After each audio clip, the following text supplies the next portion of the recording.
Southampton play with energy in midfield. United's battles this season have been against teams with energies. Every team has got energy, can overrun them, and that's what happened in that first 45 minutes. And they've had somehow they got themselves around it and come away, and on paper it looked comfortable, didn't it really? But in real life it was one of their most difficult games, and everything was egg on your face was virtually coming to mind really with everything that was going on at Old Trafford that evening. But now I think we're looking at this game. Brighton play slightly different, but they'll overpass, so they'll make it easier. They're not going to go direct unless it's João Pedro who's going to do it. Danny Welbeck will be a good focal point, and we all know Danny can score any kind of goal, to be perfectly honest, from any area. He's got so much about him, Danny, and he seems to have just matured incredibly as a footballer. He's having a great season before his injury. Returns today to the starting lineup for the first time since then. Last start was at the end of November. What do you make of Brighton's season? They've only lost 4 times, only the top 2 have lost fewer games, but 10 draws is more than anybody else. A first win in 9 against Ipswich last time, but of those previous 8, 6 of them had been drawn. It's hard to really assess where they're at, isn't it? Well, I mean, it's just, that's another thing with Brighton. When you say like 1 win in 9, all of a sudden you think, so of course, manager's under pressure, but you look where they sit, but then when you watch them, you just look at them and you can only enjoy what you're watching when you watch Brighton play. They've got something about them. I could sit and watch them all day long. You put Brighton playing their football and then you put Man City there, I know I'll be closing the curtain to. It's as simple as that. But they've got a way that they play and everyone enjoys watching them, and everyone knows they'll give any team a game on their day. Their biggest problem, has always been, is actually killing teams off. Well, they've beaten Manchester United in 5 of the last 6 Premier League meetings between the clubs, including, as I mentioned, the last 2 trips to Old Trafford. We will see what this one has in store. The team's on their way very shortly. Full commentary to come of Manchester United against Brighton. You're listening to Premier League Live. What's up, college football fans? It's Eric McLean and Kelly Gramlich here from Gramlich and McLean. Wake up with us every single morning on SiriusXM Channel 371. Join us each day at 7 a.m. to get the most in-depth ACC football coverage. We're giving you post-game recaps, player and coach interviews, as well as picks for your favorite team each and every week. Coast-to-coast coverage every single day. It's football season, baby. Let's go. Gramlich and McLean, weekday mornings beginning at 7 a.m. Eastern on ACC Radio, SiriusXM Channel 371. SiriusXM NBA Radio is looking back at the life and legacy of Dr. Martin Luther King Jr. Now is the time to make justice a reality for all of God's children. Martin Luther King's impact is still being felt around the NBA and around the world. We will pay tribute to his legacy with special guests like Amari Stoudemire and Cheryl Miller on our annual special throughout the weekend on NBA Radio Channel 86 or anytime you want on the SiriusXM app. Just search NBA MLK. A new era of the college football playoff is here, and you can hear every play, every touchdown, and every unbelievable moment on SiriusXM College Sports Radio. Caught on a spinning move in the end zone. With exclusive pregame analysis and in-depth postgame breakdowns, we're your ultimate destination for playoff action all month long. Side to 10, at the 5, into the end zone! Don't miss a second of the college football playoff right here on SiriusXM College Sports Radio, Channel 84 in the car and on the SiriusXM app. To truly go inside the game of pro football, you need to see things from the player's perspective. Let's go. Every Tuesday at 7 p.m. Eastern, catch the Player's Point. Let's go. Let's bring energy. Join NFL tight end Colin Thompson and Miami Dolphins fullback Alec Ingold as they break down the biggest stories in the NFL. It's an encouraging way to look at football. The Player's Point. Every Tuesday at 7 p.m. Eastern, only on SiriusXM NFL Radio Channel 88 and the SiriusXM app. Are you ready to thrive in 2025? Kickstart your personal upgrade on the SiriusXM app with our collection of top self-improvement podcasts. The Mel Robbins Podcast. The Ramsey Show. Ask Eliza anything. Soundtracks for meditation. Learn and grow on a daily basis. Genre-spanning workout channels and more. Soul Cycle Radio. I work out. Just search 2025 on the SiriusXM app. Everybody that be living it up, we said. Yo, what's what's up? It's SiriusXM Fly. I can't come to the phone right now because I'm over on Channel 50 playing those 90s. What's my name? Let's flip the track, bring the old school back. And 2000s hip-hop and R&B throwbacks. Commercial free, 24/7. Pull up, Channel 50, and at home with SiriusXM on your phone, computer, Alexa, TV, or other internet-connected devices. Holla. Blacker. Alongside me is the former Manchester United defender Paul Parker. This is Premier League Live, and currently emotional scenes at Old Trafford. The team's led out to the sound of Flower of Scotland in memory of Dennis Law. Sir Alex Ferguson has just placed a wreath inside the centre circle. The players lined around it, about to pay their respects, along with everybody else inside Old Trafford, to one of the club's greatest, the king of the Stretford end, the lawman, who died on Friday at the age of 84. Let's just listen in to some of the tributes. A predator's instinct, the perfect pace. With every goal, the terraces sang, his name on their lips, the anthem rang. A flick, a volley, a header supreme. Dennis turned football into a dream. The king of Old Trafford, fierce and true. In ready sword, the world he slew. Yet beyond the goals, the man stood tall, a heart of gold that inspired all. Though trophies shone, his pride was clear. For the fans, he played year after year. Now time has passed, but memories stay. The legend of Law won't fade away. For every chant, for every friend, he's still the king of the Stretford end.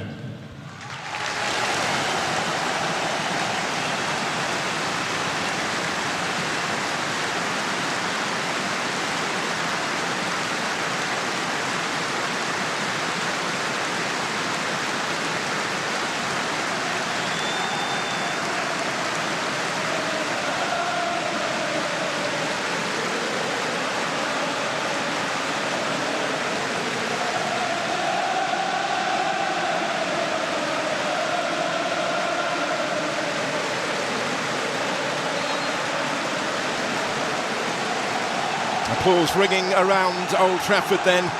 Dennis Law, who spent 11 years at this club, he's the only man with 2 statues, by the way, at Old Trafford. 404 appearances, 237 goals.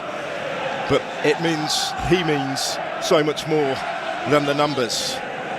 The club, when announcing the sad news of his passing the other day, described him as the ultimate goal scorer. His flair, spirit and love for the game made him the hero of a generation. Members of that 1968 European Cup winning team, the remaining members of it, on the pitch ahead of the game, along with Sir Alex Ferguson, who laid the wreath in his memory. And it's a difficult job. You touched on it, Paul Parker, here for these players now to move on and focus on the football in the immediate aftermath of what we've just seen. Yeah, it is difficult, just because everyone else around it, the fans and everyone was just, you could just see by the way it was when it was going on, is that everyone is just caught up in it.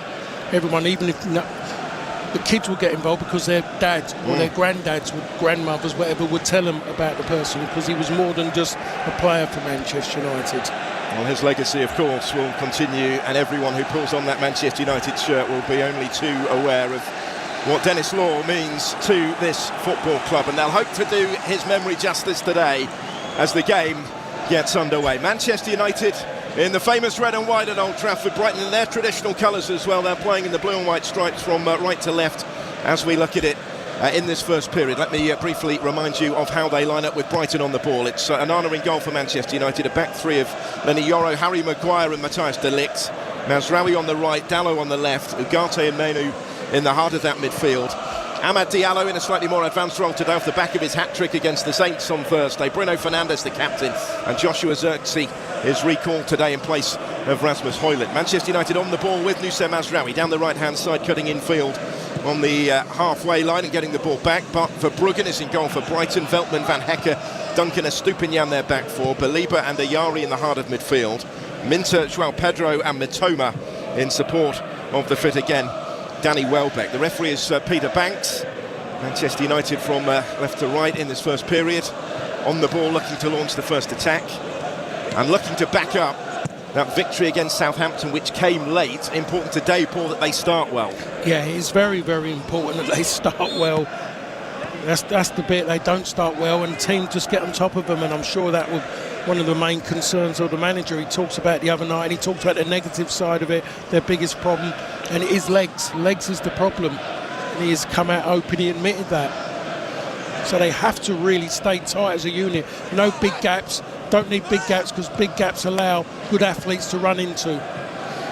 He said before the Southampton game to Ruben Amorim he would learn more from that match than either of the previous performances against Arsenal and Liverpool. And they've lost possession here on the edge of their own penalty area. João Pedro flashing it in towards Danny Welbeck, who was right on the goal line when he challenged Andre Onana for it. It bounces just wide of that post, but that really was all of Manchester United's own doing. The attempted clearance on the edge of their own penalty area blocked by João Pedro, who tried to turn provider looking for Danny Welbeck. It was Diogo Dalot who'd lost out to him.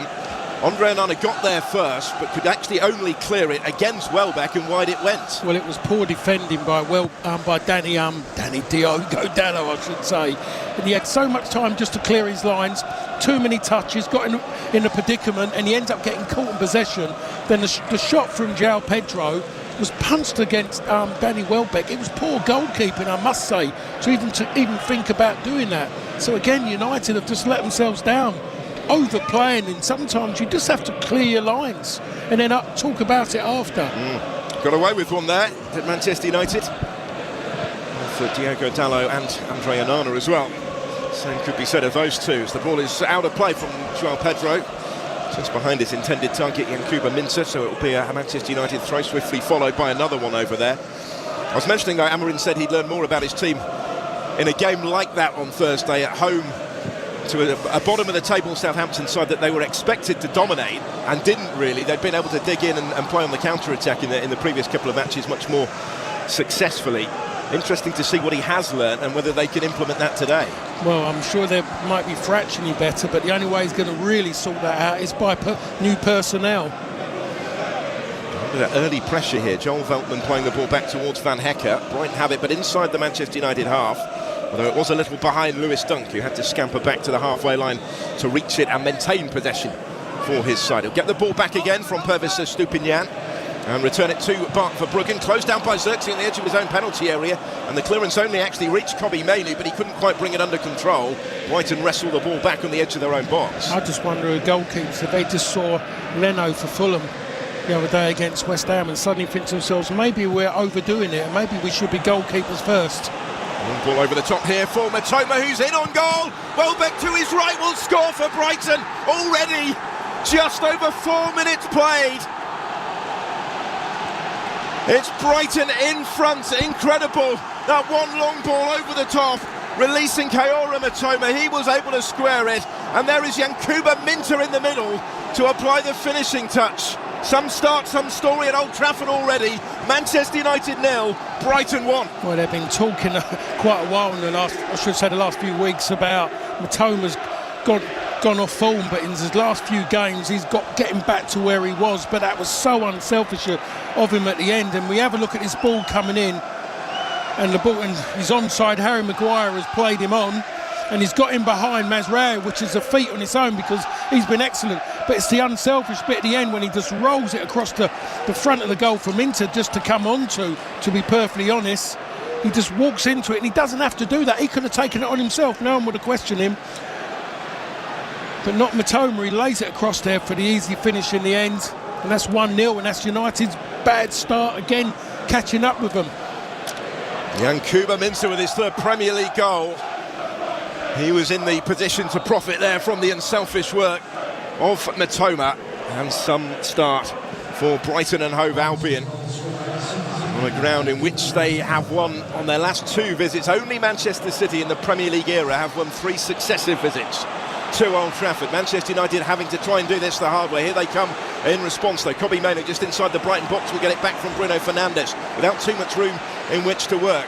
Fernandes finding Xerxes, he's crowded out of it on the D, and the free kick is given Brighton's way. A chance to clear their lines, and it's actually Danny Welbeck there back doing his defensive duties, who was brought down on the edge of his own box to earn his side a little bit of respite as Manchester United try and find that instant response that they've been forced into already. 6 minutes played, Manchester United 0, Brighton 1. Well, I'm looking at Amorim, it's like deja vu the way he goes when they concede. He walks back and forth, and again you just wonder, when you start you try and do the easy things correct. The easy things sometimes are the most difficult things. The likes of Dalot, what he done, those little bits add to the issues. Get those early bits right. You're at home, get control of things. Don't give teams opportunities to get that early bit of joy. They allowed it. And they'd had a scare, hadn't they, already before that opening goal? A shade over 4 minutes. And then Kuba Minta put Brighton in front, and they'll get a goal kick now up the other end. Manchester United are trying to apply the pressure immediately, but unable to make anything of that. Well, again, we just say the referee make a blatant mistake. As far as everyone else is concerned, you can see it's a corner. It's an absolute corner from Veltman. He slid in, the referee's given a goal kick. He was battling for it with Kobbie Mainoo, wasn't he, right on the byline there. It hit the corner flag almost and went out, but that's like a little issue that needs to sort out. It's been happening a lot lately, that we've seen teams, it causes issues in games as well if the referees don't get those calls right. We've seen goals scored from it of late. There was one the other night here, wasn't there, actually, at Old Trafford, where the Southampton goal, which came from a corner Manchester United felt shouldn't have been given in the first place. It's an issue in the Arsenal game the other week as well. Here's Lewis Dunk to launch it long for Brighton, asking Matoma to chase it. He was a goal scorer himself on Thursday at Portman Road. On his return to the starting lineup, actually, he'd come off the Brighton bench in the previous couple of matches. At Kiora Matoma, whose goal against Ipswich took him to 14 for his Premier League career. No Japanese player has ever managed more. He drew level with Shinji Ozaki in scoring that one, and he had the opportunity, didn't he, to go on and claim that record outright. That just tells you what the Japanese are like in their manners.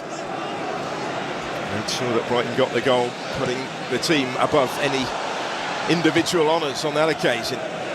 Some start for Brighton, although the miscued clearance here for Bruggen goes straight out of play for the throw on this near side. Manchester United conceding the opening goal at Old Trafford for the 5th successive Premier League game, because they did trail for a long spell against Southampton on Thursday before that late turnaround. They're going to have to come back from behind yet again. The first 3 times it happened, they failed to do so. They lost all 3. I know a previous manager, if there's anything like that, there would have been quite a few of the players wouldn't be on the pitch if it happened too often. As often as it has, there would have been changes. Ruben Amorim took off Kobbie Mainoo, didn't he, at half-time on Thursday. Manuel Ugarte very early in the second half, citing tiredness as a reason for those changes. He's made the 3 changes to the starting lineup today. He needs a change, really, of mentality maybe from his team in games like this. Ahmad muscled off the ball. Referee is content to let it continue. Here's Welbeck, taken away from him by Kobbie Mainoo. João Pedro tries to win it back. Brighton have it back with Ayari in midfield. And now with Estupinian on the halfway line, reaching it just ahead of Amad Diallo in protecting possession. He goes back to his fit again captain. Lewis Dunk missed 3 games through injury and then returned off the bench against Ipswich in place of Adam Webster, who deputised. Igor out for the season after hamstring surgery. Jan-Paul van Hekke, the other centre-back, is the one that plays this one forward. Over the head of everybody in blue, though, and Arna's able to come to the edge of his penalty area and clear it away. And here goes Ahmad, who rode to United's rescue on Thursday night, papering over some cracks maybe in the performance from the rest of them. It might require something similar today. Yeah, it's the first time we've really seen him in the game. He hasn't been anywhere in that attacking third so far, but then we have to say that not many of the United players have. There's been that one little foray by Diogo Dalot. That's all there's been off of that left-hand side. The rest of it, no attacking threat. Harry Maguire back on the ball for Manchester United. Brighton have already maintained their record of scoring in every away game that they've played in the Premier League this season. Scored in their last 13 on their travels now in the top flight since a 3-0 defeat at Bournemouth back in April. They've managed 3 clean sheets away from home in the Premier League this season. So still a tall order to try and protect this advantage. As Xerxes is dispossessed on the edge of the Brighton box. He continued to put Estupinian under pressure, and he's won the ball back here as Joshua Xerxes in low towards Bruno Fernandes near post. The clearance miscued by Van Hekke. Estupinian was then caught as he attempted to help it further clear called by Mazraoui, and the free kick's been given in his favour. I mean, the first one, it wasn't a foul. The second one's not a foul either. In the end, the referees feel sometimes when a player falls down, they've got to give something. It just doesn't make... There's nothing there. He's actually tried to kick Mazraoui, and it's not a foul. Manchester United and Noussair Mazraoui might count themselves a bit unfortunate on that occasion. It's a free kick to Brighton and Hove Albion though, and Bart Verbruggen, the goalkeeper, just coming out of his penalty area to take it, setting his options further forward. Does get decent distance on that one, but it's met by De Ligt. And it's interesting to note, isn't it, Matthias De Ligt seems to have started on the right of that back three. Harry Maguire, as we thought, has returned in the centre of it, where Ruben Amorim seems to prefer him, and Lenny Yoro to his left. Yeah, I just look at it.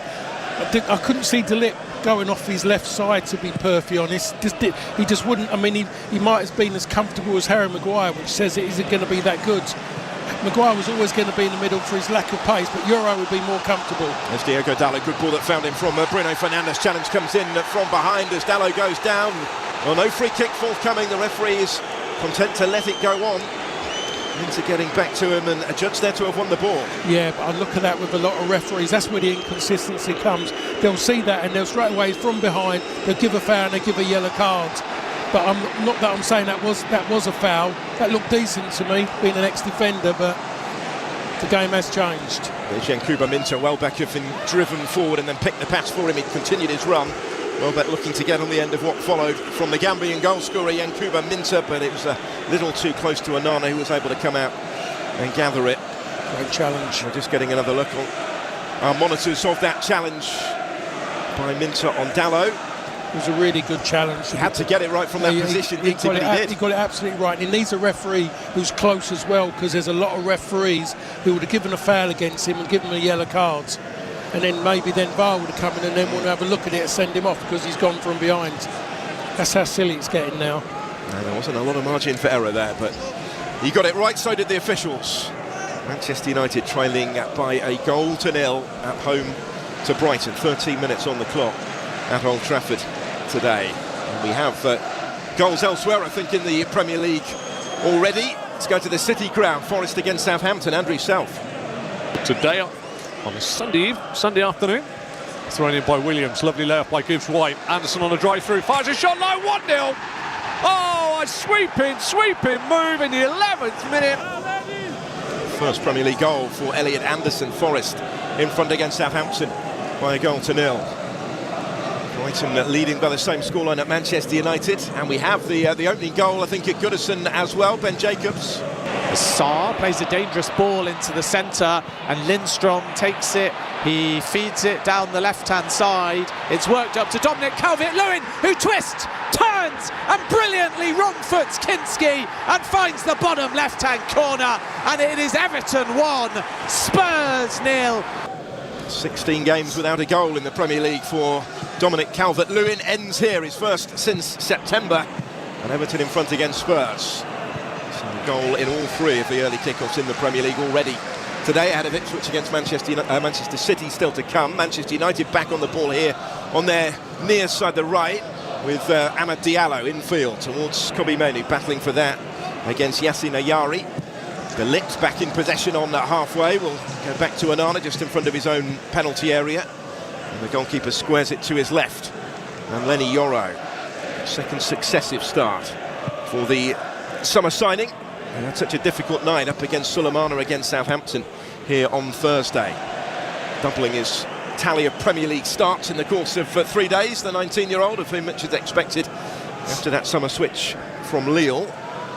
He had plenty of suitors back in the summer, but he might feel after Thursday, Paul, he's got a little bit to prove today. Another opportunity for it. That's exactly right, yeah. He's just got to go and grab it, but he needs help. He needs help, certainly. Manchester United need something today. And they need a route back into the game, which hasn't yet materialised. In the 10 minutes or so since the concession of the goal, they're trying to pin Brighton back on the edge of their own penalty area, but it was a little loose, and Danny Welbeck, who's doing a lot of defensive work already, actually was able to come clear on the touchline. Challenge came in from Ugarte. Manchester United will get the throw though. It's Mazraoui who takes it back in field to Manuel Ugarte. Had an excellent game in the Cup a week ago at Arsenal, which they won of course in that third round tie on penalties, but found it much tougher going against Southampton in midweek, taken off early in the second half. Kobbie Mainoo was brought off at the break in that game, as we mentioned. Here is Diogo Dalot. He's able to pick the pass for Ugarte, edge of the penalty area, takes a touch. No, he's not the person you're looking for on the edge of the box to take a shot at Ugarte. There wasn't a lot of conviction in the shot, was there? No, it wasn't. Blocked away almost as soon as it left his boot, really. But the thing about it as well, he gets down in that wide position as well, Dalot.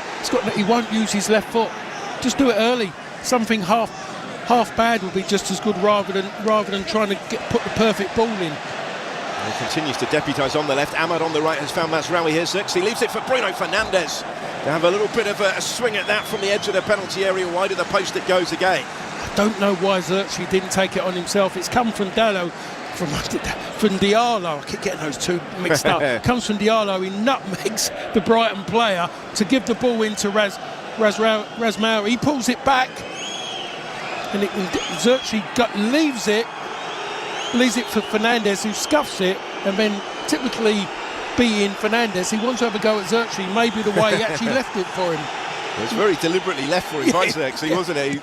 Hopped over the ball, really. Yeah, it was Fernandes being Fernandes, moaning. Wide it went from the Manchester United captain, Bruno Fernandes. Brighton's lead remains intact, although they've lost the ball in midfield here. Manuel Ugarte just inside the Brighton half, able to turn, put his foot on the ball and assess his options. Finds Kobbie Mainoo to his left-hand side. Back again from Mazraoui, drifting infield from that wing-back role. Now Bruno Fernandes slightly deeper this time. To his left is Lenny Yoro. He plays the ball down the channel for Mainoo, who'd continued that run. Belieber's gone with him, battling for that over on the far touchline now. Minter back doing his defensive duties as well. Diogo Dalot goes infield to Yoro. Now Harry Maguire joining in. They've gone from the edge of the box, putting Brighton under pressure all the way back to the halfway line. That's the big problem. They kept hold of the ball, but they've retreated in doing so, haven't they? They need the ball shifting quicker from the back. A lot of teams do it in the Premier League. Bruno Fernandes going down off the ball here, up against Joel Veltman, who tells him to get up again, and the referee hasn't said anything different to that. He's not prepared to stop the game, although Manchester United have possession inside their own half and did just seem a little uncertain whether to continue or not. But he's back on his feet now. They're back in possession down the right-hand side with Nusayr Mazraoui infield towards Amad Diallo. He's operated so far on the periphery today, having stepped up spectacularly to centre stage in the last 10 minutes or so against Southampton, scoring that hat-trick in the space of a dozen minutes. There's Lenny Yoro wide to Diogo Dalot on the left, just shown infield by Yankuba Minter. It's notable, isn't it, how Brighton's attacking players are more than willing to do their defensive duties today. We've seen plenty of evidence of that already early on. That's the reason why they've been so successful. That's a neat little combination between Xerxes and Bruno Fernandes, trying to find Ahmad in the middle. Bruno Fernandes battling forward as well. Couple of players in red going down. Xerxes scrapping for it. He couldn't quite reach it. Comes out for De Ligt. He's actually hit Kobbie Mainoo with it. And now Brighton might be able to break, because Danny Welbeck has just touched it to his left for Matoma. He will scamper clear down the touchline into Manchester United territory. Leaves it in the end for Pervis Estupiñán, and Brighton are content just to hold on to it, I think, just to clear their heads a little bit, because it was all a bit frantic a moment ago inside their own penalty area at the time. That's the bit, when they get into that area, that's where they've kind of lost it. Oh, they've given it away here for Brook, and it comes back the way of Xerxes. He will go down. Referee has a long look at it, and he's given it. He had a think, did Peter Banks. He's pointed to the spot. The foul on Joshua Xerxes. It will be checked as the Brighton protests continue.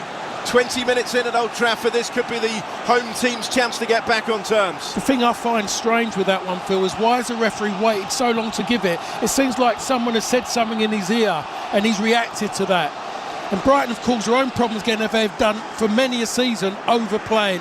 And to be honest, in a normal daily little routine, what he's done there, Belieber, that no one goes down with that. Your legs don't go like that, but in the game of football they do, and you'll be getting a foul and maybe a penalty given against you. It's clumsy, isn't it, from Carlos Belieber? The arm actually coming across and connecting with Joshua Xerxes. There's a yellow card for him, which has only now just come out. And there will be a penalty. Craig Pawson, by the way, is the video assistant referee today. Well, I do find that soft, by the way, Phil, because there's no way that kind of what he's done now makes your legs give way. No. It's impossible. But it probably was a foul, wasn't it? It was, yeah. I mean, at the end of it, if that happens in the middle of the park, it'd be given a foul. Yeah, exactly. But I still don't think straight away you deserve a yellow card. The yellow card, I think, is harsh. Yeah.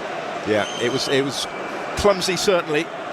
And it wasn't really necessarily something that he needed to do, but it all stemmed, as you say, from Brighton causing their own problems. They cause their own problems. That's the bit that stops them. They've got this mission, and we've got to play this kind of football. But sometimes row Z is a great way of football. It's a great way if you're winning a game of football. In a given time, you're under pressure. Get it there as quick as possible. It is a penalty. It's been checked and cleared. Bruno Fernandes is going to take it. Scored more penalties for Manchester United than anybody else in the club's history. Up against Bart Verbruggen. Big moment this. Almost midway through the first half at Old Trafford. Here comes Bruno Fernandes, rolls it in. The goalkeeper diving to his left, went the wrong way. And Manchester United are back on terms. Bruno Fernandes scores from the spot, as he usually does. 34th successful penalty in Manchester United colours. And they needed that. They're back level at 1-1. Yeah, fortunately they are in certain ways. They are back, and now maybe they'll take the game starting from scratch, and they'll go and try and do their jobs properly, because they haven't been doing it. It's been a mixed bag, to be perfectly honest, as a team and individuals as well. They just haven't been correct. Brighton have been the better team from the moment the game kicked off, and they'll be disappointed that Manchester United are back in the game, because they don't deserve to be. Bruno Fernandes scoring from the spot. The goalkeeper didn't get near it. Bart Verbruggen diving to his left. It was fairly central in the end from Fernandes, but coolly done. Brighton have now conceded the last 11 Premier League penalties that they faced, and their lead is no more. Bruno Fernandes has his 5th Premier League goal of the season, his 8th in all competitions for Manchester United, who are forced back inside their own 6-yard box with Onana, and he's able to locate Mazraoui, picking his way through the press, and then De Ligt goes long, too long, all the way over everybody and straight through to Bart Verbruggen again. But there'll be frustration in the Brighton blue amongst those players, particularly at the back, given the manner of the concession, because it was so needless, really. It was needless, and Southampton went and done it a lot better than what they did. Southampton defended really well after they went in front. There's the Manchester United goal scorer, Bruno Fernandes, inside the centre circle for Ugarte. Fernandes trying to get on the end of the loose ball. João Pedro steps across and takes it off him. And here's Carlos Baliba, the player who conceded that penalty. And just to confirm, he did pick up a caution in the process as well, albeit a little belatedly. And Brighton have it back with Jan-Paul van Hekke. So the early damage undone to an extent by Manchester United today. Importantly, at this stage of the game, so they look for these back-to-back wins for the first time in the Premier League all season long. But Brighton, nature of the goal that they've conceded aside, will have had plenty of reason for encouragement, won't they, given the opening quarter? Oh, that's exactly right. But it's the way they do play. They are a confident team, the way they play. Toma on the charge here. Mazraoui getting just enough on the ball back for Onana, who slipped somewhat when he cleared it away, so didn't reach halfway with that. Lewis Dunk was there for Brighton, now kept in play tight to the touchline by Estupiñán. Comes off De Ligt and out of play for the throw. Manchester United 1, Brighton 1 after nearly 25 minutes at Old Trafford. Everton lead Spurs by a goal to 0. Forest 1 up at home to Southampton, as they look to move level on points with second-placed Arsenal. Here's João Pedro, but no way through for him. Away by Mazraoui. Brighton have Lewis Dunk back, and they'll be relieved to have him back today as well after the recent injury issues at the heart of their defence. Still so important, isn't it, at the age of 33, the skipper. They're still not right either. I saw Hinchelwood there, but he isn't back out. I mean, Veltman's come in and done a good job, but Hinchelwood is the one who normally plays in that right-back position. Winter just running out of room, really, over on the far side. What a play it goes, and behind for the goal kick he had Harry Maguire in a spot of bother for a moment. Yeah, they've missed Jack Hinchelwood, haven't they? He's not too far away, we understand, from a return to the side. He's back doing some training right now, but he's one that's risen through the ranks to have an influence earlier in the season, certainly. But it does highlight the strength in depth in their squad when you look at the fact that Matt O'Reilly, Brian Gruder has been impressive recently, not even on the bench today. Rutter in reserve, having come on to score as a sub against Ipswich. They've got Solly March on the way back from long-term injury, a goal scorer in the FA Cup last weekend. Yeah, he's another one who's a big miss. He gives them so much balance, and because he's born and bred with that club, it means so much to him. Wonderful scenes when he scored that goal last weekend. It meant so much to so many, didn't it? He's on the bench today. As is Diego Gomez, by the way, for the first time for Brighton, the new signing from Inter Miami. Paraguayan is amongst the substitutes. We have a little stoppage in play here. It was a heavy landing, I think, from Ayari as he went down. Around about the halfway line. He's still feeling the effects of that as he gets back to his feet. We talk about the strength in depth of Brighton, really, and there's still quite a few names which are unfamiliar to people, but you go and watch them play and it look like they've been playing this kind of football for years. Well, Baliba and Yari have become the regular partnership recently in the heart of midfield, but then you've got Mats FIFA, who they also signed in the summer, who was impressing before he picked up an injury. James Milner's been out most of the season. His experience could still be important once he gets back fit again. Certainly been important, I think, to Fabian Hürzeler off the field. Hürzeler has said really that the likes of Milner almost serve as an assistant coach to him, given the advice that he's able to pass on. Milner is about 5 years older than Hürzeler, I think, isn't he? At least, maybe more than that. I was about to go down in that direction, to be honest. I think there are 5 players in the Brighton squad older than the manager, but he is only 31, Fabian Hürzeler, the youngest ever permanent manager in Premier League history. Has done a decent job with Brighton so far. But the feeling is, I think there is still so much more to come, but it's also worth pointing out how much they spent in the summer. Rightly, they have the reputation for finding and developing these gems from all over world football, but in terms of net spend, nobody spent more in the summer than Brighton and Hove Albion. In bolstering that squad that we've talked about and bringing in some experience to go with the rich promise of many of the youngsters. They're giving Manchester United a real game right now, as we would expect, having beaten them, as we talked about in 5 of the last 6. They got a free kick as well. Estupinian just caught by Ugarte, left his leg in. Mistimed it there, did Manuel Ugarte. It was a clear-cut decision for the referee to give that one, again, round about the halfway line. But Pervis Estupinian, rather worryingly for Brighton, has stayed down at the end of that. He's another that had a little spell on the sidelines earlier in the season and missed the start of this season through injury as well, as he did the Copa America back in the summer with Ecuador. I think he's going to be okay here. Yeah, I think the manager was looking, why wasn't there a yellow card for that? And it was fairly blatant, wasn't it? I wouldn't have been surprised if the referee had given it. Normally, a lot of people might know I'm not a lover of these yellow cards given out for random silly little things, but that was one that you thought of, it's caught him right on the ankle. Yeah, just the one so far for Baliba in concession of the penalty. But a free kick for Brighton, which Yasin Ayari, the young Swede, is going to take just in from the left touchline. Swings it in right-footed towards João Pedro, who got something on that. Glancing it on towards the far side of the penalty area, but Diego Dallo was able to meet it. And Bruno Fernandes will come clear with it for Manchester United. Infield to Kobbie Mainoo. Back towards Dallo on the touchline. Infield to Bruno Fernandes again. And now with Lenny Yoro. Midway inside his own half of the field, combining with Kobbie Mainoo. 1-1, almost half an hour in at Old Trafford. Reminder that there was just the 3 places, but 5 points between the clubs at kick-off today in Brighton's favour. There's Matoma battling for it on the halfway line. In combination with Estupinian goes infield. Yasin Ayari immediately available in front of him. It's the 6th time actually that Brighton have faced Manchester United in the Premier League while sitting above them in the table, but it's the latest into a season that has ever happened. It says much more, I think, about Manchester United's season this time around, doesn't it? In the bottom half going into the new year for the first time in the Premier League era. It's just amazing how many records Manchester United have broken since 2013.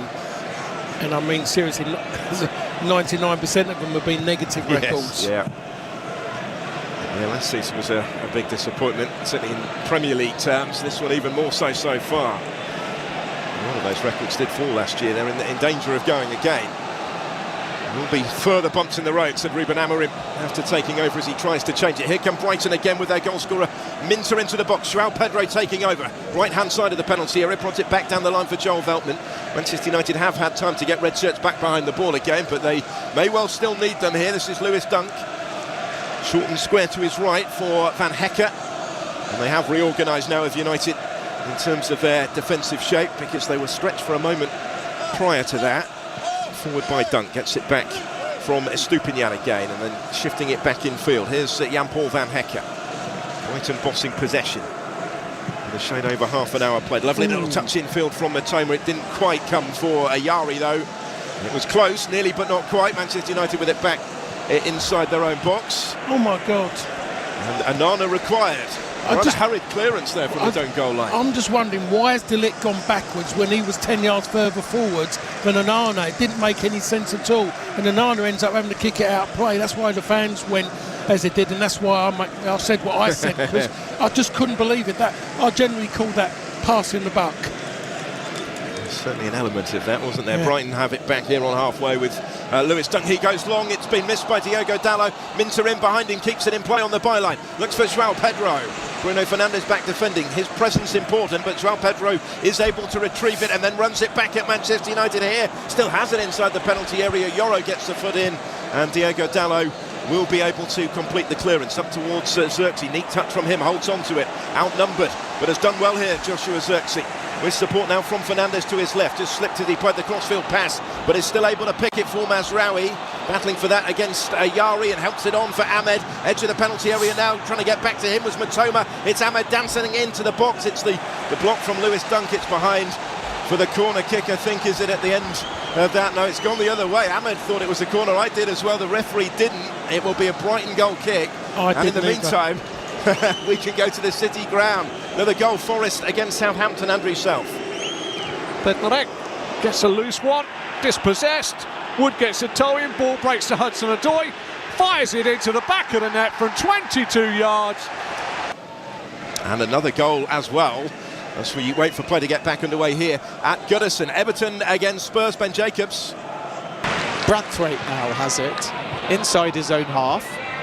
Lovely little 1-2 there, and it allows the opportunity for Ndiaye to run right towards the edge of the area, beats Dragerson and fires it into the centre of the goal. Brilliant by Everton. 2-0 they lead against Spurs, as do Forest against Southampton. Brighton have given this one away just in front of their own penalty area, having only just taken that resulting goal kick that they were maybe a little bit fortunate to get. In it comes from Harry Maguire, or does it? He thought about delivering that directly, but will just lay it off instead to Lenny Yoro to his left-hand side. Spurs 2 down at Goodison Park, piling the pressure maybe on Ange Postecoglou right now. Just a bit. Forest 2 up on the Southampton, continuing their impressive form of late, and 1-1 here with 34 minutes on the clock. Here's Mazraoui. Scrapping for that against Estupiñán, who got a foot in. There's not too much between them just at the moment. Not at the moment, but I mean, just looking now, Amorim will look at it, will get him in at half-time, and he'll be worried about what's happening in the final thirds. He'll be happy with Xerxes because he is holding up, he is bringing people into game. He'd want to see him on the ball more, but the main thing they've got to do is try and get Ahmed on the ball in that final third and try and get him in one-against-one situations. Saw what can happen when they do, as recently as Thursday night. And then I'm looking at Brighton, and Brighton are doing what Brighton do at this moment in time when they go away. They're in games and they're always in that position that they hit teams when you think they're cold. They just suddenly just pull something out of the bag in that final third, and when you've got Danny Welbeck on that pitch as well, there's always a chance that he'll nick something. Welbeck has nicked possession here for Brighton right on cue, and found Baliba. He will square it to his left, a bit too heavy though for Estupiñán. He couldn't control it. Matoma actually sliding back to help out, did keep it in play. And then something in there, and it's kept them in the game, but they just haven't shown enough to let everyone believe that they can go on and win the game. So we could talk about that from Thursday night, really. And it was down to one person that got put United in that position with a chance of winning it, and he's gone and done it all on his own in the end. He can step up for them today. Brighton back on the ball, albeit inside their own half of the field. And their goal, actually, the Yankuba Minter effort inside the opening 5 minutes, remains Brighton's only shot in the match so far, of which we've now played 36 minutes. But despite that, they have had an element of control for long spells. João Pedro looking for Matoma. It will come back the way of Estupiñán here. He's the furthest forward, reaching it ahead of De Ligt. Slight deflection on the cross off De Ligt. Trying to get there is Welbeck, looking to bring the bouncing ball under control inside the penalty area, twisting and turning against Mazraoui. Cross cut out by Maguire, who wasn't content to let it for his keeper and had to leave it for his keeper, and Onana is asking why not. Well, it was a big early shout. Even I heard that from Onana, and Harry Maguire started a problem because he's sitting too far behind. As much as he's the one in the middle, he's still got to squeeze a line defensively to start and then drop off, but he wants to drop off early, and it's allowing Brighton to get him behind the wide players far too easy. Manchester United win the ball back just in front of their own penalty area here. Joshua Zirkzee advancing and slipping it into the path of Diogo Dalot. Sliding challenge came in from Minter, who'd gone with him, and not for the first time wins it well in that part of the pitch. That was great recovery by Minter. He's not just a player who wants to go forward and do nice things going forward. He's willing to do the dirty stuff going the opposite way. Space here for Estupinian to bring it under control and to charge forward into the Manchester United half. A little further forward is Mitoma, taking over now on the edge of the penalty area, taking on a combination of Mazraoui and Ahmad. Off whom it comes for the throw for Brighton. They made decent ground down the touchline on that occasion. Forest, as I mentioned, leading by 2-0 at home to Southampton. Callum Hudson-Odoi, having scored his third Premier League goal of the season, has since gone off injured in that game. Jota Silva is on. They're 2 up. Everton 2 up. 1-1 at Old Trafford. With Ipswich against Manchester City to come from Portman Road in less than 2 hours' time now. Here's Manchester United back on the ball with Kobbie Mainoo. Forward by Ugarte towards Zirkzee. Mainoo again, done got a foot in. Danny Welbeck wins it back. Carlos Baliba will square it to his right for Joel Veltman. His recent return from the treatment table has been important for Brighton as well. His experience proving very useful this season under Fabian Hürzeler. Now they have it with Ayari. He will drive through the heart of the Manchester United defence. And then the challenge on Maguire results in a free kick to Manchester United just when the ball was about to break to João Pedro. Peter Banks has stepped in. It'd be interesting to see this one. Was there really a lot of contact there with Harry Maguire? No, it's not really at all. I say challenge on Harry Maguire. It's more the fact that Ayari had slipped, having just overrun the ball a little bit and clipped him. That's exactly right. I mean, but then we get the we do get the facials. Absolutely. Manchester United relieved to hear the whistle on that occasion. And they have it back with Ugarte here midway inside his own half. Mazraoui reaching it just ahead of Mitoma, who then gets a foot in to try and take it away from Noussair Mazraoui, but couldn't quite do so. Manuel Ugarte forward. Minter trying to cut out the attempted crossfield ball for Dalot, and he did so rather acrobatically, but effectively enough. And now Verbruggen can clear. Decent purchase on his right-footed clearance to halfway, but it's back at the feet of Diogo Dalot. Infield for Ugarte. And that's a good ball through the middle for Ahmad, who's in. If he's onside, he's around Verbruggen here. Keeps it in play on the byline, forced wide though by the goalkeeper. Now cutting it back towards Kobbie Mainoo. Bruno Fernandes taking over. This could all be academic, because it looked like he might have been offside initially. They were waiting and waiting, and now the flag has gone up. Yeah, he wasn't positive initially, Ahmad, when he went through, and I thought myself he had the opportunity to shoot. I mean, he was offside. It's a good half a yard offside. It was Estupinian just let him go in the end. That shows your team with a good line, because he's one of the wide of three there. Yeah, it wasn't necessarily clear cut, but it was just off, wasn't it? We've just seen a replay here. It was the correct call when it eventually came close enough to keep the flag down initially, certainly. Final 5 of the first half at Old Trafford now on Premier League Live. Manchester United 1, Brighton 1. Brighton have had over 60% of the possession in the last 10 minutes or so of the game, but haven't yet really come too close to adding to the early goal scored by Yankuba Minter inside the first 5 minutes. Bruno Fernandes with the penalty equaliser midway through the half. Brighton in possession, in the ascendancy just at the moment, with Dunk finding João Pedro. Maybe not quite been at his best. He was a doubt going into the Ipswich game the other day. It was to an extent left up to him to declare himself fit to play in that one, but continues in the starting lineup today, the number 9. And I think he showed his fitness with a challenge on the goalkeeper. He wasn't shy, was he, in making that? He's been involved in a couple of controversial moments in recent games, actually, João Pedro. 5 goals to his name so far this season for Brighton, whose season has been interrupted by injuries. There aren't many actually in the Brighton squad that that doesn't apply to. Here he is again, combining with Lewis Dunk. And this time with a Stupinian.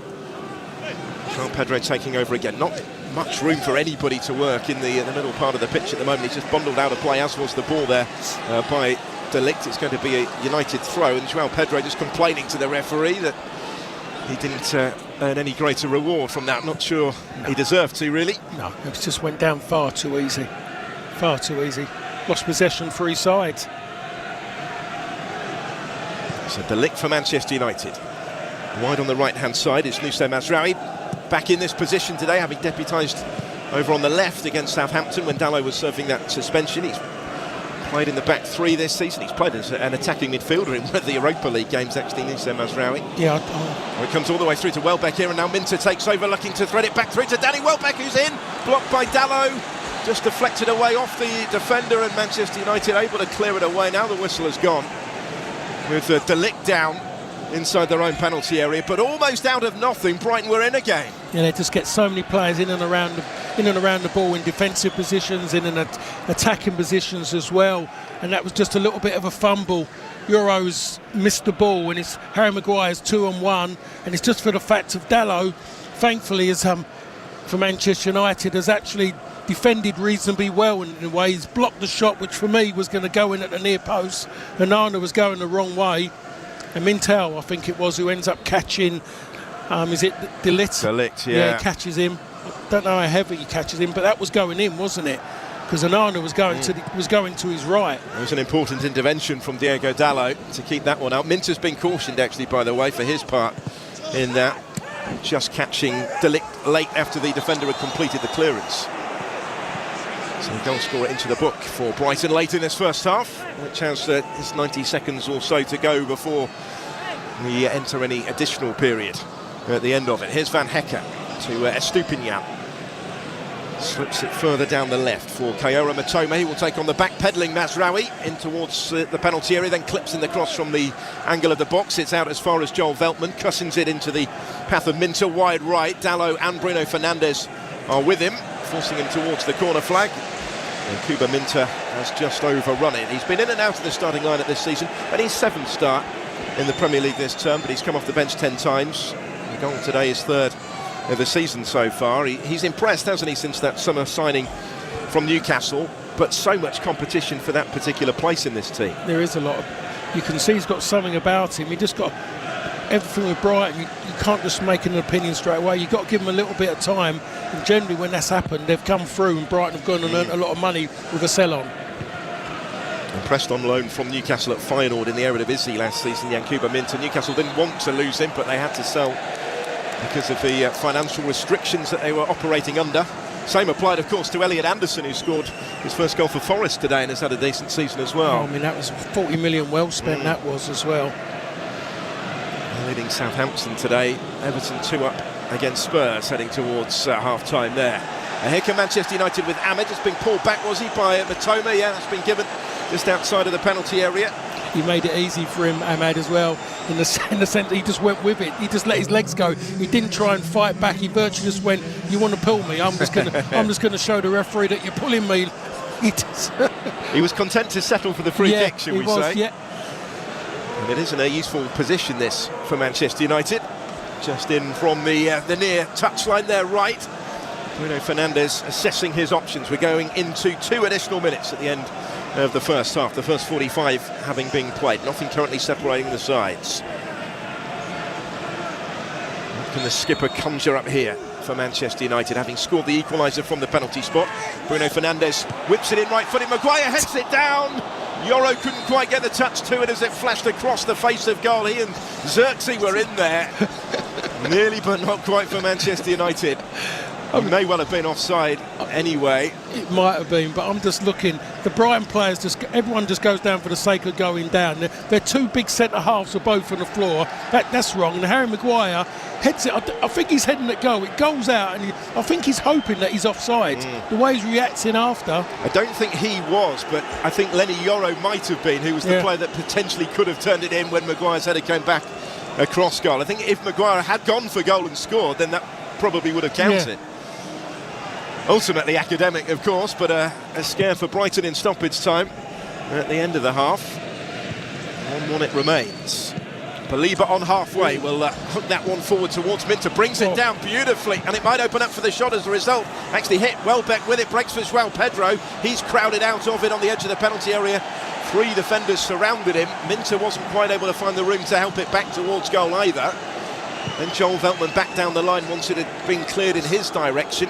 He's got a frantic finish to the first half. Certainly is. João Pedro's gone down. He was on the edge of the box the last time I saw him. João Pedro going down after that collision inside the area.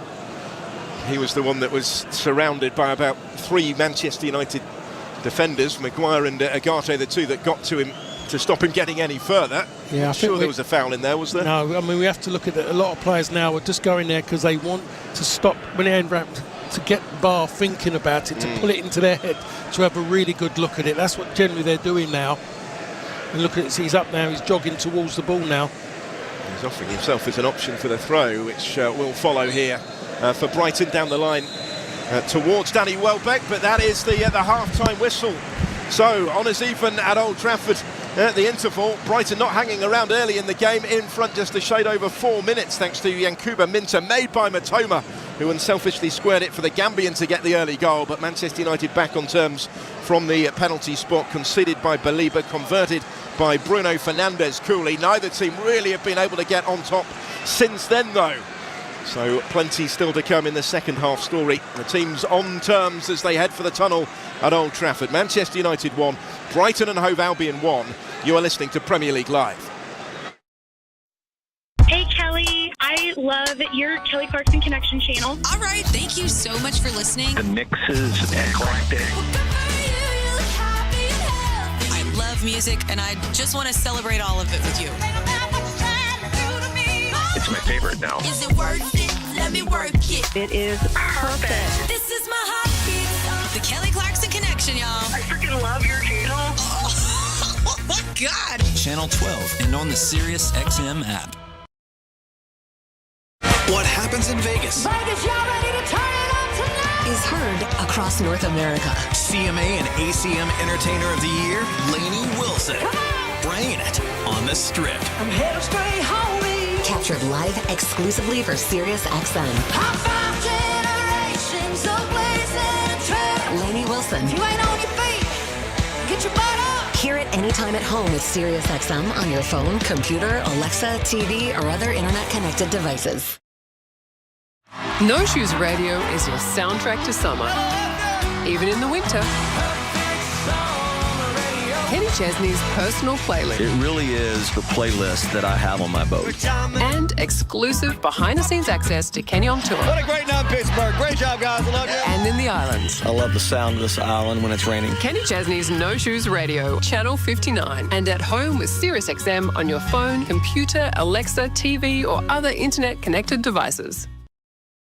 The 47th presidential inauguration. I, Donald John Trump, do solemnly swear. Live coverage on the Sirius XM news channels starting at channel 114. Plus coverage throughout the day on the Sirius XM political channels, Patriot, Progress, and POTUS. And a 1-hour special starting at 6 p.m. Eastern. Hosted by Megyn Kelly on Triumph, channel 111.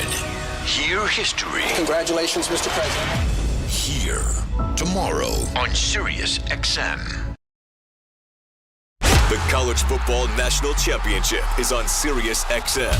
The Notre Dame Fighting Irish look to capture their first title since 1988. The Irish are going to play for a national championship. While Ohio State tries to win its first championship in a decade. Jeremiah Smith with another magical catch. Hear the national broadcast tomorrow night at 7:30 Eastern on Channel 80. The Ohio State call is on Channel 81. The Notre Dame broadcast and expert analysis is on College Sports Radio Channel 84 and on the Sirius XM app.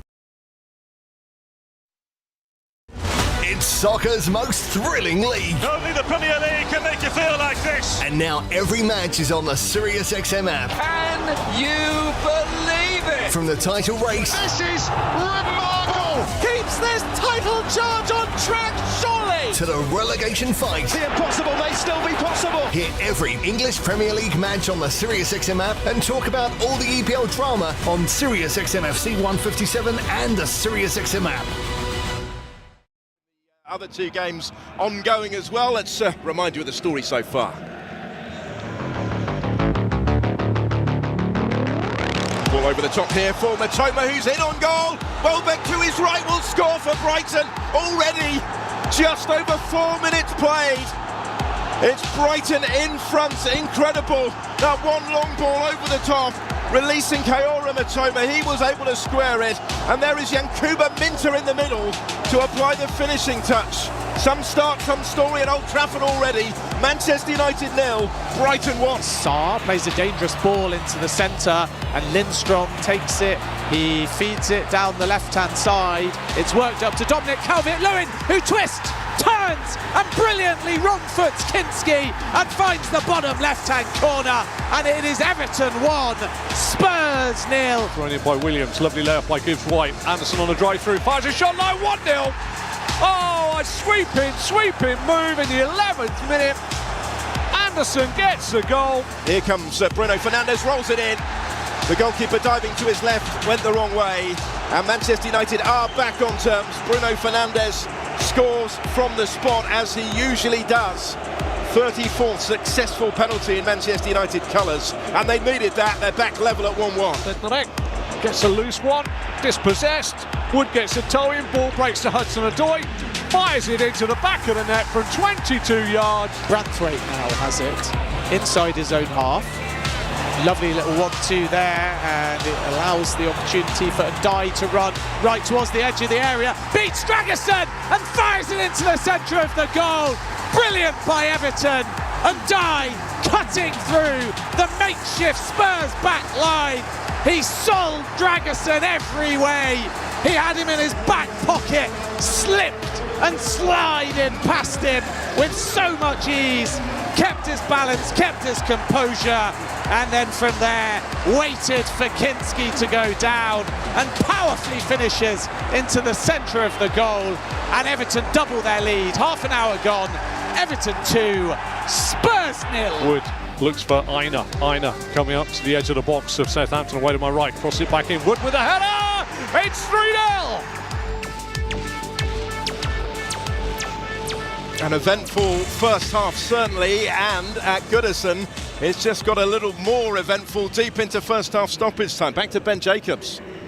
And Porro heads it away. Back to Lindstrom again. Whips one towards the back post. Tarkowski with the first ever. Calvert-Lewin with the second. And is forced in off Archie Gray. It's an own goal. It's nothing more than Everton deserved. Spurs living dangerously. They didn't clear the corner. It went back to Lindstrom. Whipped him from the right-hand side. Free header by Tarkowski. He glanced it into the path of Calvert-Lewin. Deft header from Calvert-Lewin inside the 6-yard area. And at the back post, it's gone in off Archie Gray, and it is a nightmare half for Tottenham, and it is Everton 3, Spurs 0, and David Moyes is on course for his first Premier League victory since returning to Everton. Well, some story developing there. 3-0 Everton at half-time. Some impact from David Moyes today. A reminder that Everton had failed to score in 9 of their previous 11 Premier League games, and they lead Spurs by 3-0 at the break. Forest 3 up on Southampton as well. Chris Wood just before half-time extending their advantage further. 14 Premier League goals for the season now, equalling his tally from last season already. And Forest taking Saints apart in a manner that Manchester United weren't able to manage until late in the game anyway, here at Old Trafford on Thursday, where today they're being held by Brighton 1-1 at the break. Paul Parker, your thoughts on that first half? Manchester United got off to such a poor start.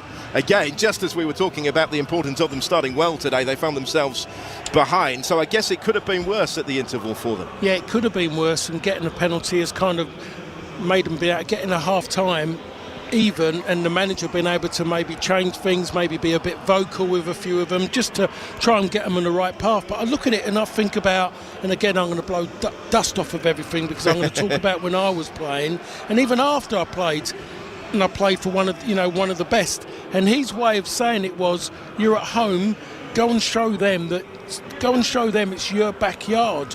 Go and take the game to them. Make the first thing that happens in that game, anything big or even minute, happens in their half of the field. get the ball forward as quick as possible, lift the tempo and take it to them to realise where they are, and then you'll get a response that you will enjoy. They don't. They overplay at the back. Dalot first of all tries to be clever and then gets caught out, and then the keeper's had to bail him out a bit, and then Brighton go and get, in theory, again another issue over that side of the field where Dalot is, and Brighton get into it, then they get control of the ball, but then Brighton, being their usual selves, their own worst enemy, allow Manchester United a few little opportunities in the box by trying to play out in tight areas, and bang, they give away a penalty. That gets United back in the game. Some people will say that United have done this and done it. They haven't done enough. They're Manchester United.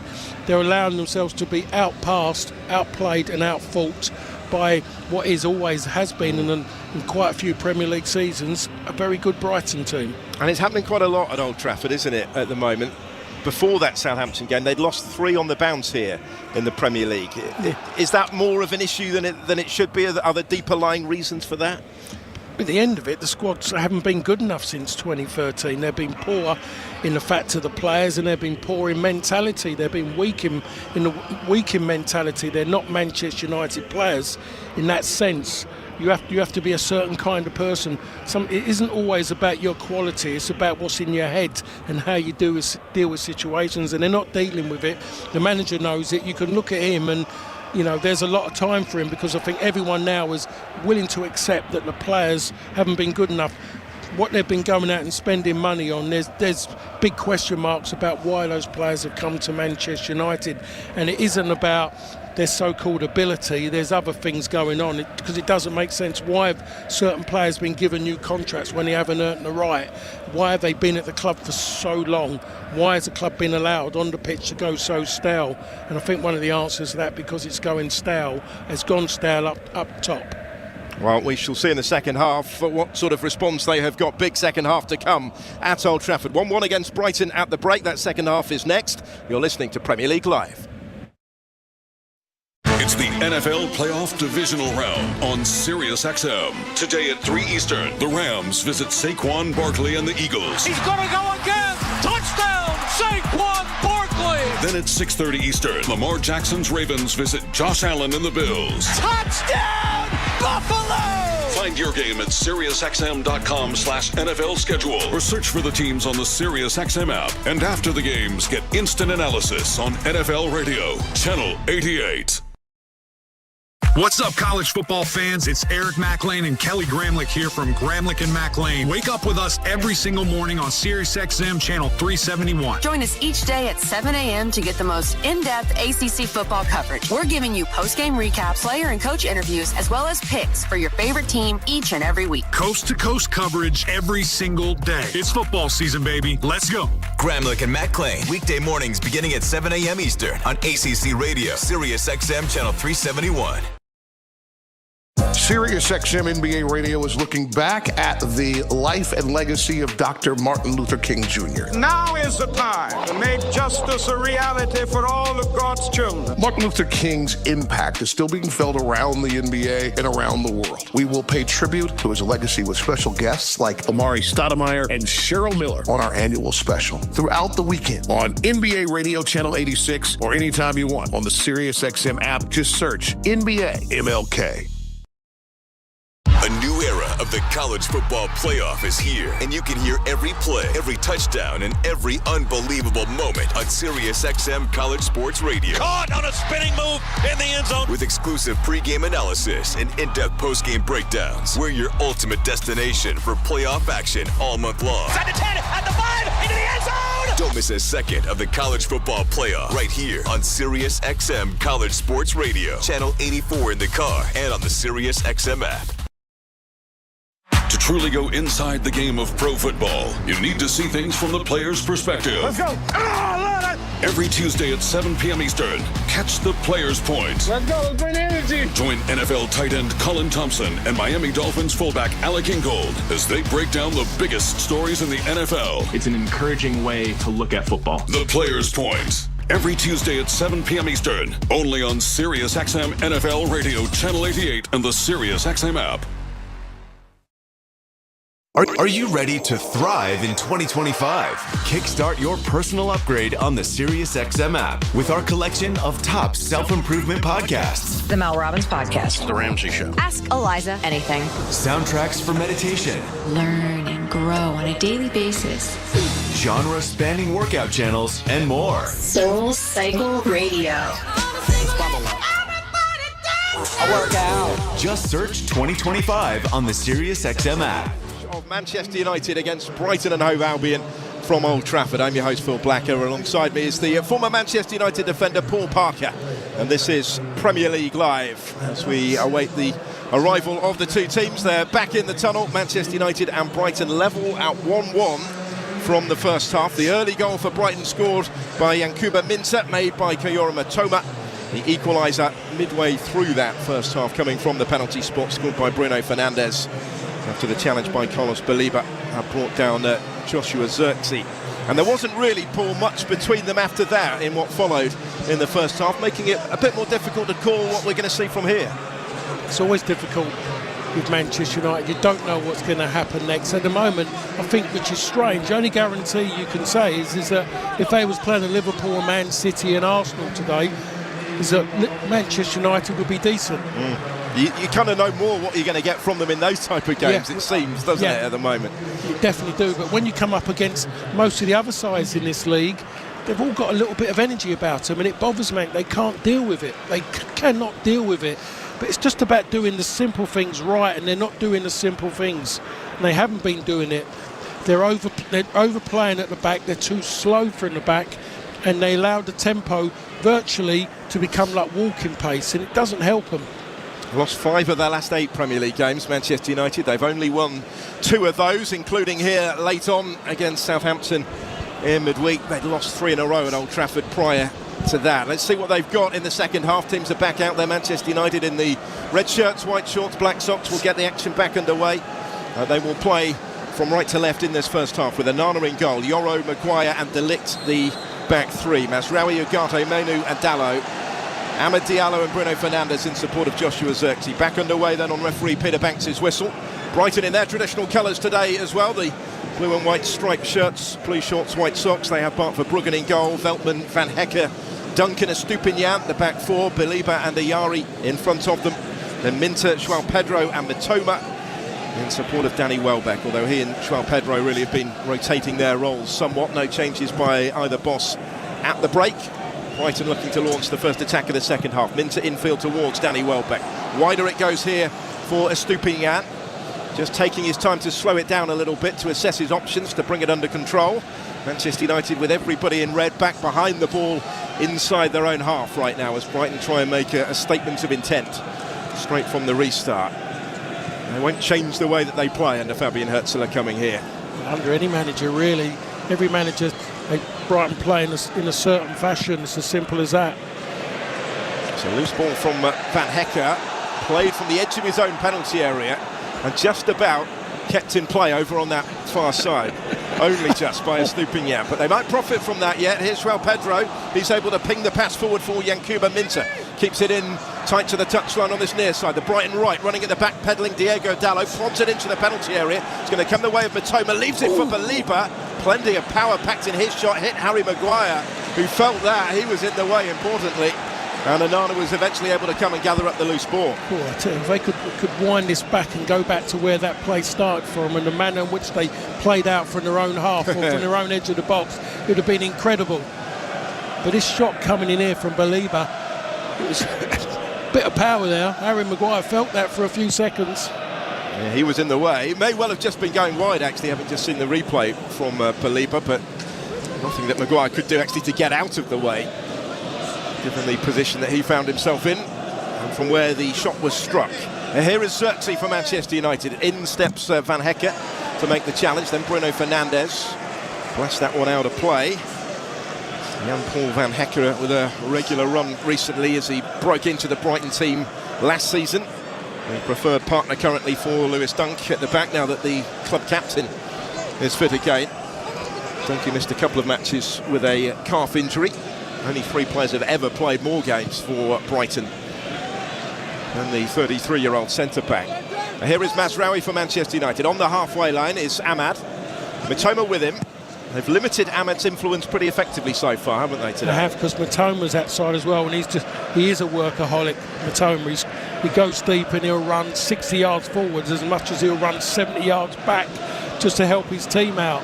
And he's just sitting in front of Ahmad, and the moment Ahmad gets on the ball, he's in and around him, threatening Ahmad from anything. When he's running at people, he's just there on the shoulder of him, trying to pick up the pieces. De Ligt plays the ball forward here over Estupiñán. It will reach Ahmad, level with the edge of the penalty area. Mazraoui in support. Ahmad infield, instead takes the shot on.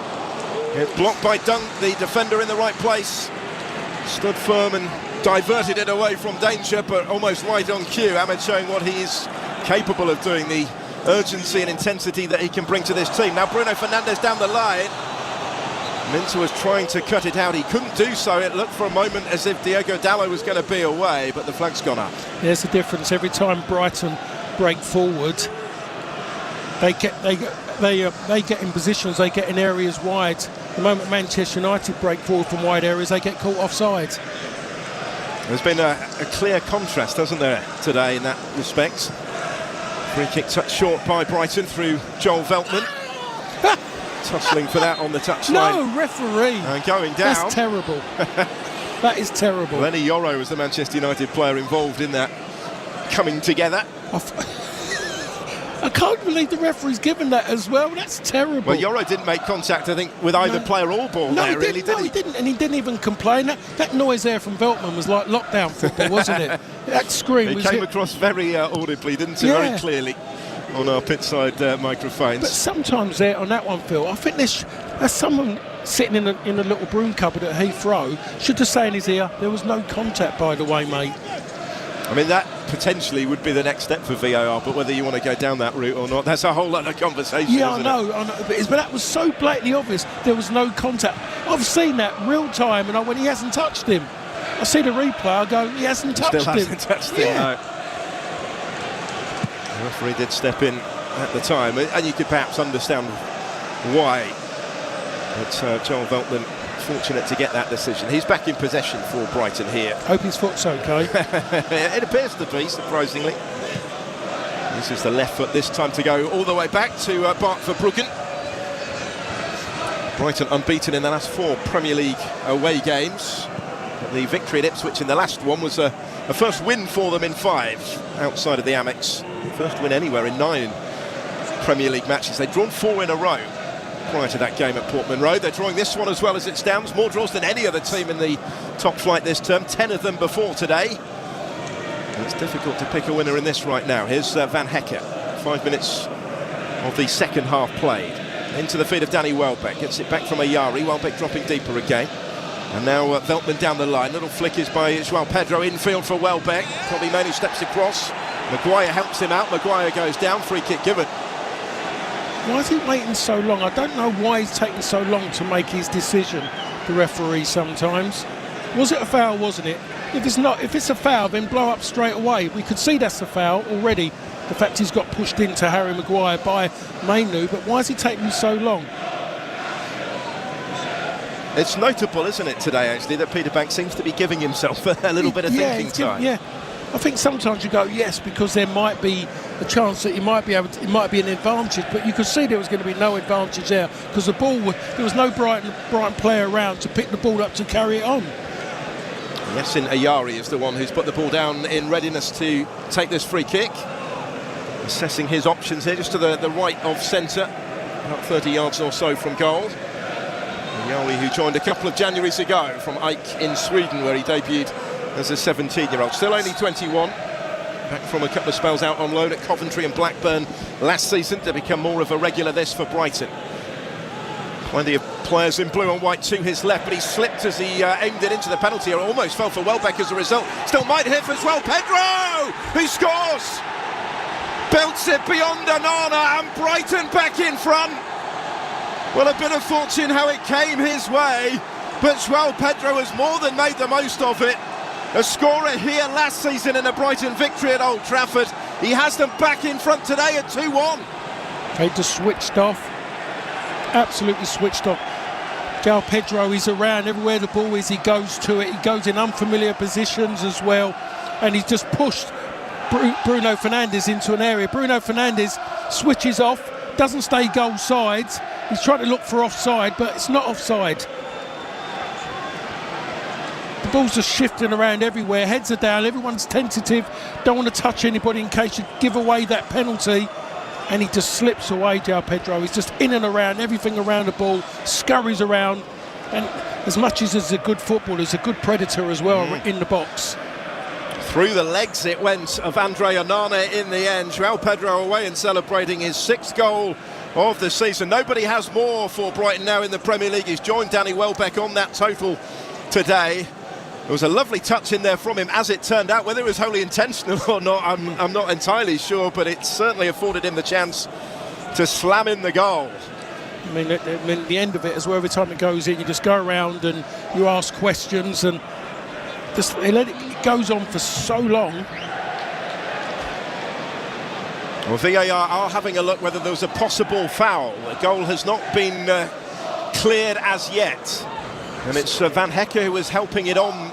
Did he catch Diogo Dalot, I think is what they're looking at. Yeah, he catches him, but it's after the ball's gone. So if we're going to start doing that, we're not going to see too many goals. Everything's going to be taken away. Oh, no. Well, I think we have to say now, but I don't think Brighton are going to get the goal that they actually want. Peter Banks is coming across to have a look at his monitor. That's the recommendation from Craig Pawson, who is the video assistant referee. Normally, of course, we know what this means, but this is a close call, because this would be very harsh, I think. I think he has to see, and I'm looking at it. Does he? Oh no, see, Dalot's just straight away, he's pulled, as soon as he's felt that, he's pulled himself up. He suddenly thought to himself, I better just throw myself forward here and dive. Van Hecke and Diogo Dalot, and we're talking a fraction of a second or so whether Dalot got the ball first and then was kicked by Van Hecke. I would say that he kicks the ball first, and then Van Hecke, going for the ball, of course, catches him and he kicks the bottom of his studs. Well, this is a really interesting call that Peter Banks is having to make, and understandably he is taking his time in making it. He's had a look at the pitchside monitor and he's disallowed the goal. It's not going to stand after all. Van Hecke has been penalised here for the foul on Diogo Dalot, and that's a massive moment. Yes, certainly is a big moment, and they've got away with one there, because for me that's really soft. That's taken away again, contact in the game. There is going to be things that happen just after. Did it affect that issue of where the ball ended up? No, it didn't. It just meant that Dalot felt something at the bottom of his foot, and he used that to go down to get VAR involved. Because to the naked eye, there is no way that ever gets given as a foul, is there? No. It would have been impossible for Peter Banks to spot that. So therefore, you argue whether it should have been even necessarily looked at again. And we're talking a fraction of a second. And Van Hecke making a deliberate attempt to kick the ball, as Dalot was doing. They both went for it at precisely the same moment. It looked like they both got there at precisely the same moment. And when you slow it down to the extent that VAR have, maybe Dalot did just get to it first, which is why the goal has not been given. Because Bruno Fernandes had played everybody onside. That one was negated. It's the foul that has come, as it's turned out, to the rescue for Manchester United. And it remains, after all of that, 1-1. Brighton fueled potentially by a perceived sense of injustice, maybe. Advance again down their right. Minter will swing the cross in, left-footed, just missed there as João Pedro, and carries through to Onana. I tell you what, Onana, that caught him by surprise a bit, because he wasn't expecting that ball to come to him, and he's there, and the ball just popped up just into his hands, and he nearly spilled it because he was surprised. João Pedro maybe should have got a touch just in front. Relieved that he was able to hold it, and relieved, of course, that the goal that went through his legs didn't count. Can Manchester United make the most of that reprieve? 1:57 minutes in, but Bruno Fernandes has lost possession in midfield here. Minter goes back infield. Good ball for Belieber. He's just overrun it a little bit, though, and as a result, Agate takes it off him. Here's Bruno Fernandes. Forward for Xerxes, in some space on the Manchester United left. Belieber then goes with him to close him down, gets a touch to it. Van Hecke under pressure is able to play it back in field. Carlos Belieber on the corner of the penalty area turns away from Bruno Fernandes. and then thumps it forward off the outside of the boot, down that inside right channel for Yankuba Minteh to try and run onto. Manchester United win it back. Maguire and Diogo Dalot combine, as he then does with Kobbie Mainoo as well. And now Bruno Fernandes. Bruno Fernandes just checking back in field. Was just caught by Baliba, who was left a little bit off balance there. Just enough contact for the referee to get involved and give it. Yeah, he's just checked that. Well, I don't know how much there was anyway, but still, he just slips. He slips, doesn't he? That's right. That's Bruno Fernandes tried to cut back inside him, and that's why really the slip came about. And the boot of Baliba caught that of Bruno Fernandes. And Manchester United have the free kick here, just in from the touchline. The captain, having won it, is going to take it. Posse of players all waiting on the edge of the penalty area. Delivered right-footed just over Xerxes' head, almost came for De Ligt in behind him. Did so quickly, and because of that he couldn't quite get the touch to it, and wide of the far post it goes. Just wondered, the first one missed Xerxes. He goes for it with his head, and he doesn't see it too late, De Ligt, does he really? But he's reasonably close. He's disappointed himself. He never made contact. He is a threat in the box when he does get in there, De Ligt. Small margins again, certainly. And he just couldn't quite get his foot to that one, and behind it goes. Manchester United 1, Brighton 1, just the one goal so far for Matthijs de Ligt in Manchester United colours since that summer move. A big money move from Bayern. Here's Danny Welbeck, challenged from behind by Ugarte on Stupinian, has left the fullback on the floor. No foul given though. Manchester United have it back forward by Bruno Fernandes. Aimed in the general direction of Ahmed, but he hadn't quite made the run to that extent and to that part of the pitch, and Brighton allow it to run back for their goalkeeper Bart Verbruggen, and only now is Pervis Stupinian back on his feet again. So we head for the hour mark at Old Trafford. 1-1 here. Everton leading Spurs by 3-0. Nottingham Forest 3 up on Southampton, and that was the scoreline at half-time in each of those two games. Brighton through the middle now. Good run from Ayari.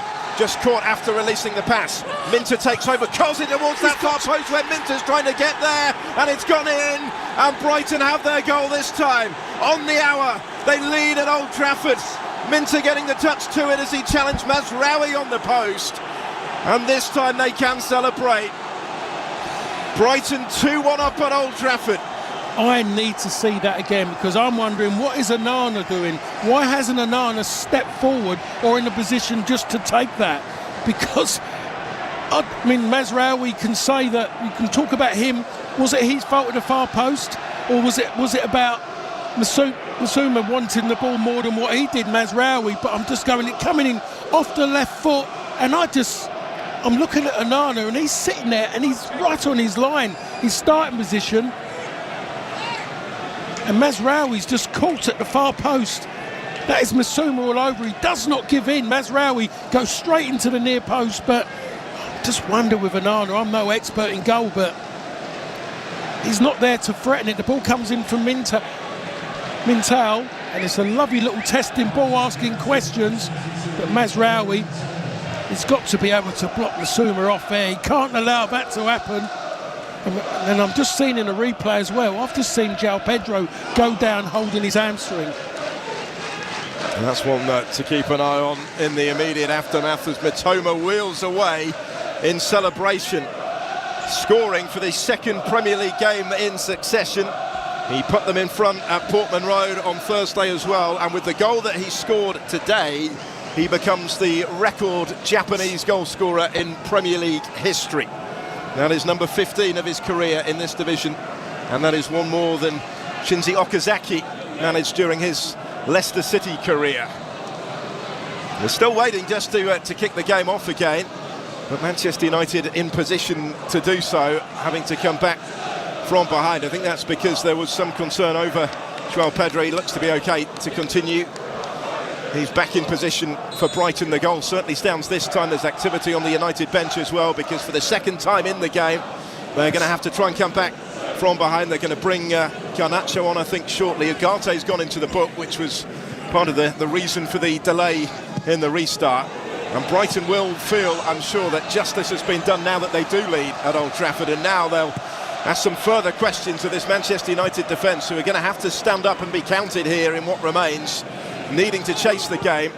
but Brighton look in the mood to punish them at the other end. It's set up beautifully for the neutral, certainly. Kobbie Mainoo for Manchester United can't quite find a way through in midfield, but he does enough to hold on to possession. De Ligt on halfway, just helping it on and no more than that to Ahmed, not necessarily deliberately either, as Ugarte picks up the pieces inside the centre circle. We played nearly 63 minutes at Old Trafford. Manchester United 1, Brighton 2. Then Yoro goes back down the line from Diogo Dalot. They're waiting to make a couple of changes here, Manchester United, as Harry Maguire steps in this time and launches it long, and it will come the way of Dalot. Full stride as he reaches the penalty area, cuts it back for Bruno Fernandes. Went for something a little bit different off the outside of the right boot, almost dinking it towards that far top corner, which he was always just missing. Yeah, I don't know if he was going for that. It wasn't the greatest ball back in the end. Dalot got caught in two minds in the end. Mainoo he thought about maybe going to the overlap of Mainoo. He pushes it back. There's not enough depth from the ball, but I think he was looking for Zirkzee at the far post, trying to go with the outside of his foot.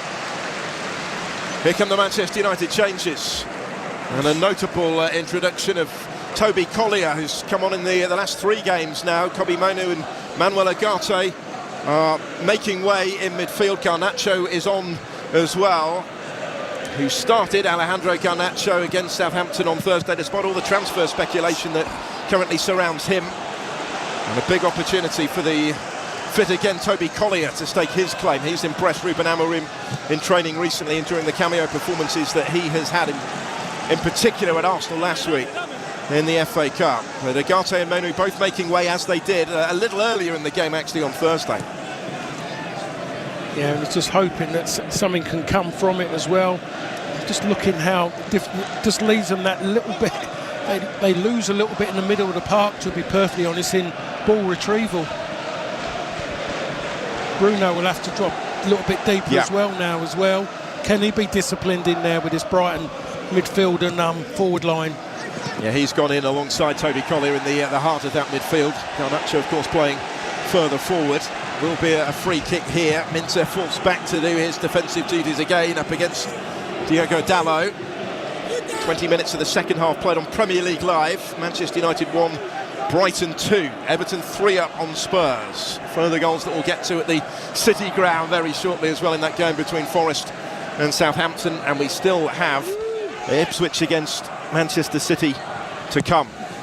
Here comes the corner in the meantime for Manchester United. Punched out from underneath his bar, and he did well to get it over the top of his bar there. Did Bart Verbruggen under some pressure. He was under pressure, but he wasn't the greatest of punches, because the punch, he's hit it at the front looking to go forward. The ball's gone backwards and over the bar, so he's very, very lucky. And get another go, Manchester United. Bruno Fernandes standing over the corner kick from their left-hand side. He will take it right-footed. Delivers a bit deeper. Verbruggen punching it clear, but not decisively. De Ligt trying to turn it back. And Belieber is there for Brighton to clear it away, and he's found Matoma, who brings it down beautifully in his stride. Matoma herring away down that left-hand side. Ahmed trying to get back to him, and does get back to him. Gets the foot in to nick the ball away from Matoma, who then in turn caught him. And Ahmed wins the free kick for Manchester United, level with the edge of his own penalty area. And for all the attributes that he was getting, and rightly so, for his attacking prowess on Thursday night, the way that he got back there and dealt with that was brilliant. It was brilliant. It was really good what he's done there, and that's not a one-off. I think a lot of people know he's a workaholic. The problem is Manchester United just haven't given the opportunity in the areas where he should be. He's the one you should be looking for to get the ball to him at the moment. They're not using him enough. It's amazing. So many teams do it. They get something going really well for him, and they think, oh, that's good enough, let's try something different. And it doesn't work anything different at this moment in time with the personnel they've got. It doesn't work. Go to where your strength is. Well, they were trailing going into the last 10 minutes against Southampton 3 days ago, until Amad Diallo got involved and turned it around in its entirety. Garnacho trying to get involved here down the Manchester United left, running at Joel Veltman, going down inside the penalty area. The referee waves it on. Never in a million years that he was leaning on Veltman, and Veltman's just shifted over and he's fell over. Immediately glanced in the referee's direction there, did Alejandro Garnacho, but more, I think, in hope than expectation. Jan Bednarek got a goal back for Southampton, by the way, 3-1 at the City ground. Forest thought they'd scored a fourth through Milenkovic, which has since been overruled by VAR. So 3-1 Forest, 3-0 Everton lead Spurs. That's been the case since half-time. This is Minter for Brighton, bringing it under control on the right-hand side, running into the penalty area. Diogo Dalot standing his ground, timed his challenge well to get the block in. How wide it goes for the corner. Again, he has allowed Minter just to bring the ball down so easy. He wasn't close enough when that ball was coming down to really test his touch, even though his first touch was almost immaculate. He should have been maybe closer, and he might have been able to get a reaction off of that touch of what he's going to do next with his second touch. Brighton are going to make a change here. Solly March, recently restored to fitness after a best part of a year on the sidelines with that knee injury, a goal scorer last week in the FA Cup at Norwich City. To step up, his comeback is coming on here. Danny Welbeck will make way, and Jorginho Rutter is going to be brought off the bench as well. He came on as a sub to score at Ipswich to settle the issue on Thursday night. Jorginho Rutter will be on as well here, and as well as Welbeck, it will be Yankuba Minter to make way in this double Brighton change going into the closing quarter of the game. Again, highlighting their strength in depth that we've mentioned. So good, isn't it, to see Solly March fit again and on a football field once more after that lengthy absence. Yeah, he's not your typical what we're seeing now, highly technical kind of players, but he's a workaholic and very gifted with the ball at his feet as well, and his deliveries, his passing ability and his shooting ability is fantastic. He's come on to take the corner here, which is Brighton's first of the game, by the way. And Manchester United's vulnerabilities in these sort of situations all too well chronicled this season, and it comes from March. That one is dealt with and cleared away on the near post by Diogo Dalot. 10 times they've conceded from corners, including against Southampton on Thursday. It's the joint most of any team in the Premier League this season with Wolves. Deficiency that Ruben Amorim and Carlos Fernandez's assistant have been working hard to try and improve. It remains very much a work in progress. That was the first chance all game that Brighton had to test them out from a corner. Solly March coming on to take it. He and Rutter on. Minter and Welbeck have played their part, haven't they? Fresh legs at this stage could be important.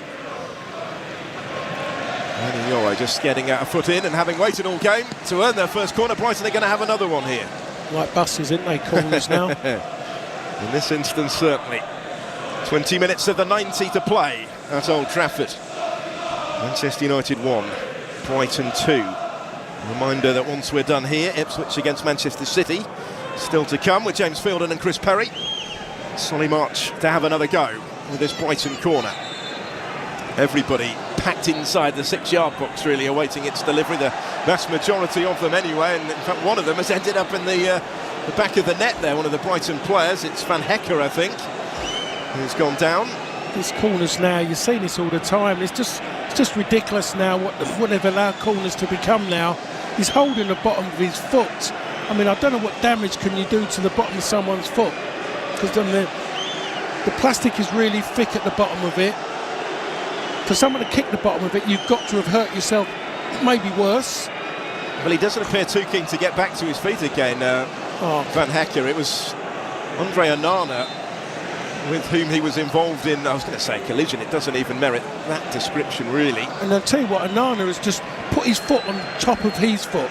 So he's not holding the area which Onana, he's holding underneath it, and Onana didn't push down, he just put his foot on top, and he's 6'4" and he's going down like that. You think to yourself, come on, don't go and show yourself up like that.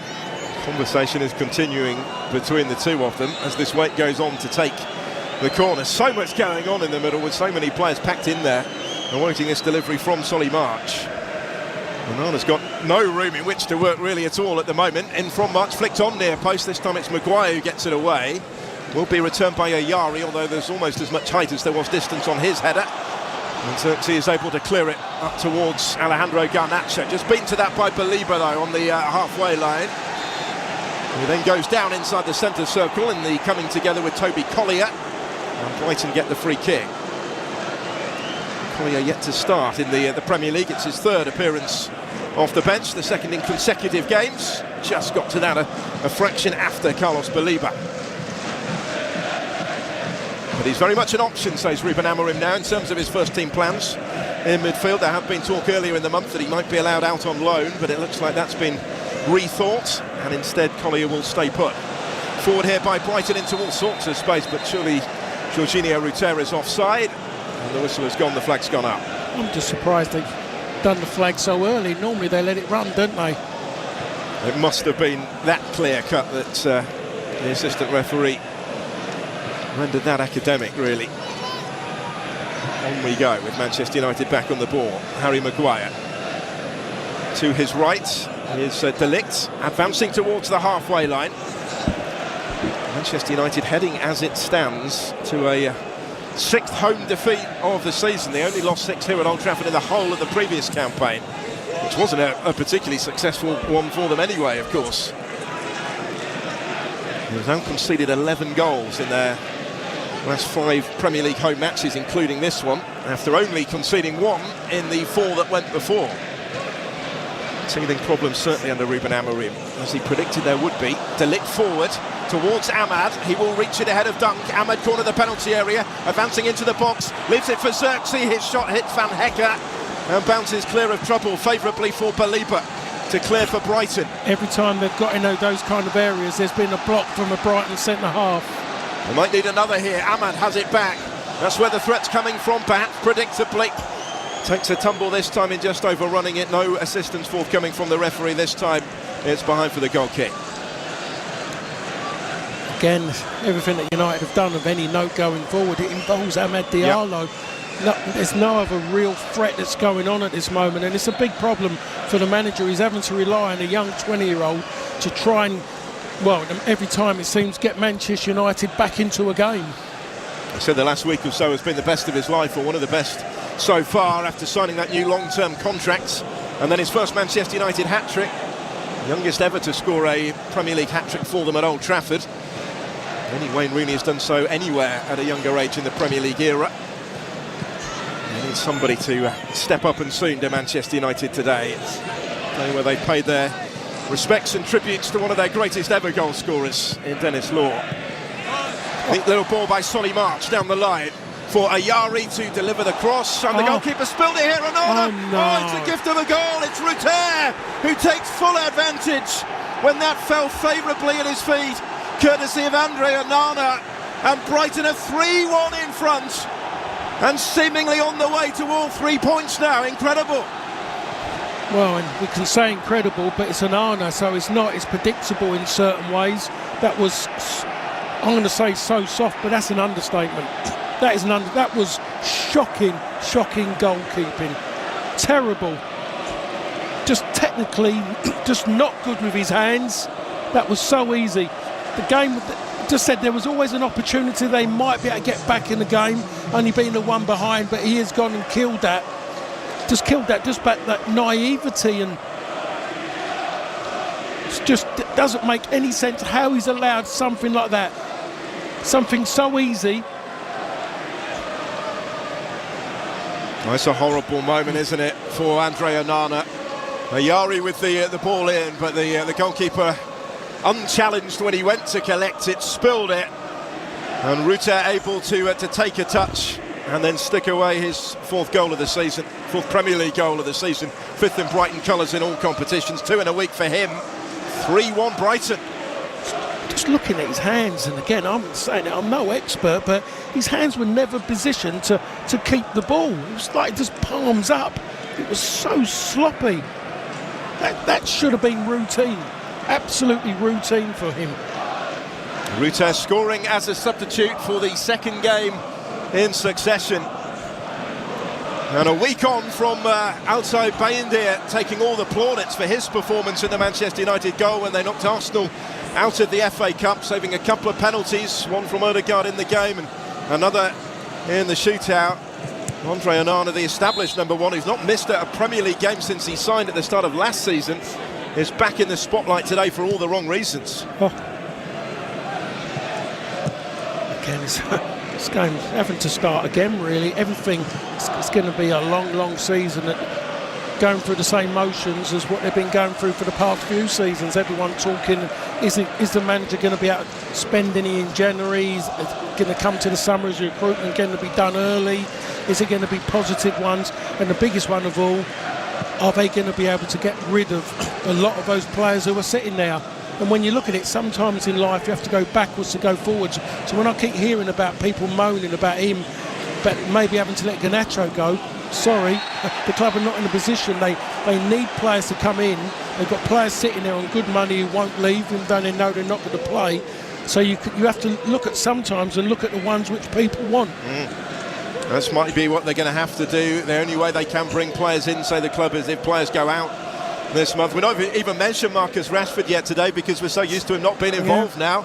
All the speculation continues around his future not in the squad again. Manchester United with a dozen minutes to try and salvage this. In from Bruno Fernandes from the free kick towards Harry Maguire. Cleared away by Stupinian.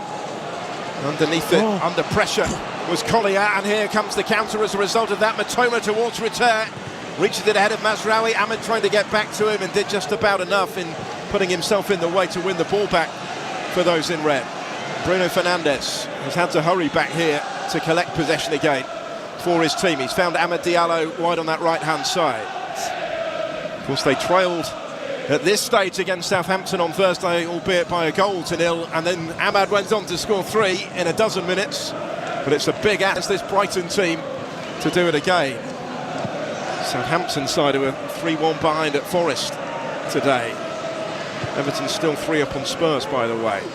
Manchester United prompting and probing here, down their right-hand side. Bruno Fernandes whips in the cross. Out by Veltman. Will be met by De Ligt. Steers the header towards Diogo Dalot. Now popping up over on that right-hand side. Estupinian getting a touch to it, out for the throw, taken quickly for Bruno Fernandes. Back it goes again for Diogo Dalot down the line. This is Amad. Just showed a bit too much of it to Ayari. Manchester United wanted the corner. It's not going to come. It's a goal kick given. Yeah, it didn't look like a corner to me, just by the way the Brighton player reacted.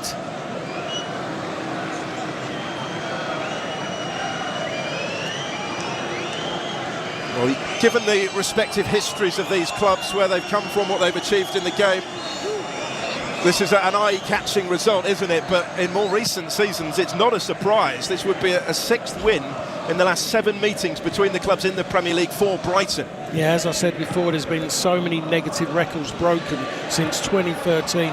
Sides who are winning at Old Trafford, for a lot of them for the first time, and have gone on to 2nd, 3rds and 4ths. It's just one of those things that's happening to the club. And particularly in this fixture, Brighton for some reason seem to have United's number. They got the highest win rate against them of any club in Premier League history, and they're 10 minutes away from making it 3 successive victories at Old Trafford, and only Manchester City have previously done that in Premier League history. And on the balance of what we've seen today, it's well deserved, isn't it, if Brighton do end up leaving with all 3 points? Unless there is the most dramatic of turnarounds as there was in the week. Even more improbable today, I think, given the opposition that the home side have run into. Here's Harry Maguire on the halfway line. Floating it forward, looking for Garnacho. A bit too much on it, though. It skips away from Alejandro Garnacho. Amorim insisting he still has a future at the club. They've reportedly rejected 1 bid from Napoli already for the Argentinian international, as the Serie A side search for a replacement for Kvaratskhelia. Amorim won't want to lose him, but as you mentioned, Paul, he might have to part with somebody that he doesn't want to. There's talk about Kobe Maino as well, who's... Yeah, I mean, but that's the way it's going to have to be, Phil. You can't always have everything and then expect to keep it if you want something new. It's as simple as that. And he needs something new, doesn't he? That's for sure. And that's life. Every club has to do it. They let someone go, and they don't want to do it, but they go and do it, and they move on. And if that person goes and does really well somewhere else, you turn around and say we're as unlucky. But at that given time, we needed to do it. Changes being plotted in the more immediate term from the substitutes bench for Manchester United. We've had just the 1 shot on target in the game so far, incredibly at this late stage in a situation like this. So they chase something back, ball over the top, in behind was Diogo Dalot, had Xerxes arriving near post as well, couldn't quite find him, Matoma in the way, Dunk was in there as well, but Kaoru Mitoma, who's had such an important part to play at the other end, getting back decisively, doing his defensive work. Well, he's been doing that the whole game. The difference between him and Diallo is that he's playing around with players who are finding him in forward areas, and he's looking good going forward. He's doing the defensive stuff on his own. Diallo's getting no help going forwards. In comes the corner here towards the leg. Fell for Lenny Yoro, couldn't quite get his shot away, always stretching Campbell when it headed in his direction. And yeah, the free kick has been given for the handball. The chance for Brighton to clear their lines. Both teams planning further changes. We're going to see Anthony and Højlund, I think, come on here for Manchester United. Anthony's another link with a move away, yet to start in the Premier League this season. The second most expensive player in their history. Had that horror miss against Southampton. Real Betis interested in taking him on loan. Rasmus Højlund will replace Xerxes up top. Masraoui is the other player coming off for the 7 minutes of the 90 that remain, plus whatever is added on after that. I think Brighton will make an alteration of their own as well and get Tariq Lamptey on very shortly to try and help them over the line. In fact, that change here is going to happen here. Lamptey has been sidelined by illness recently, was back on the bench without getting on against Ipswich in midweek. He will play the concluding stages of this one. And it's quite some situation to step into. Pervis Estupiñán is the player making way in this change. But Brighton are nearly there. I think they're there already, to be perfectly honest. You look at it, you just don't. It's just not good enough. They're just not good enough. Manchester United, Brighton, if you look at it start to finish, have been the better team all in all. Spurs have got a goal back, but they still trail at Everton by 3-1. Kulusevski. 3-0 it was at half-time. Goodison, David Moyes about to celebrate his first victory in charge. 3-1 here, and 3-1 at the City Ground to Nottingham Forest, at home to Southampton today. Manchester United haven't generated enough momentum since going 2 behind to suggest that a comeback is possible.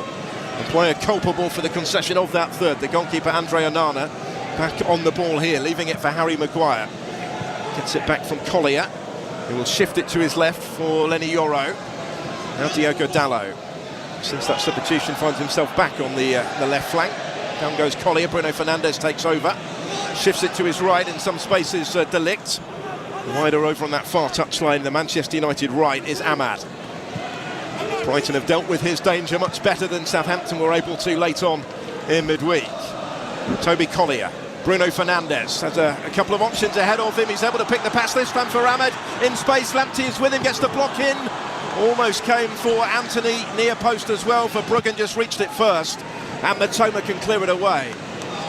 Maguire steps in, Collier wins it back. Bit more urgency from Manchester United here, as there has to be. That is the minimum requirement. Harry Maguire forward, and it's too far forward for Rasmus Højlund, who was his target in the middle, skips away from him and behind for the goal kick. Last 5 minutes of the 90. Manchester United 1, Brighton and Hove Albion 3 on Premier League Live. Brighton, who won 2-1 here at the start of last season. Manchester United responded with victory at the Amex on the last day of last season, but it's the only time in the last 7 meetings between the clubs in the Premier League that they've taken any points. Last home win was under Ralf Rangnick, February of 2022. 3-1 winners actually on their last visit, Brighton, in September of last year. Welbeck, Pascal Gross and João Pedro were the goal scorers that day. João Pedro thought he got on target himself today, disallowed by VAR. It looked a really close call, a controversial call perhaps, but it maybe won't be as much of a talking point now as it might have been, because Brighton made light of that disappointment and they've gone on to seemingly win fairly comfortably after all. Yeah, it's looking that way at this moment.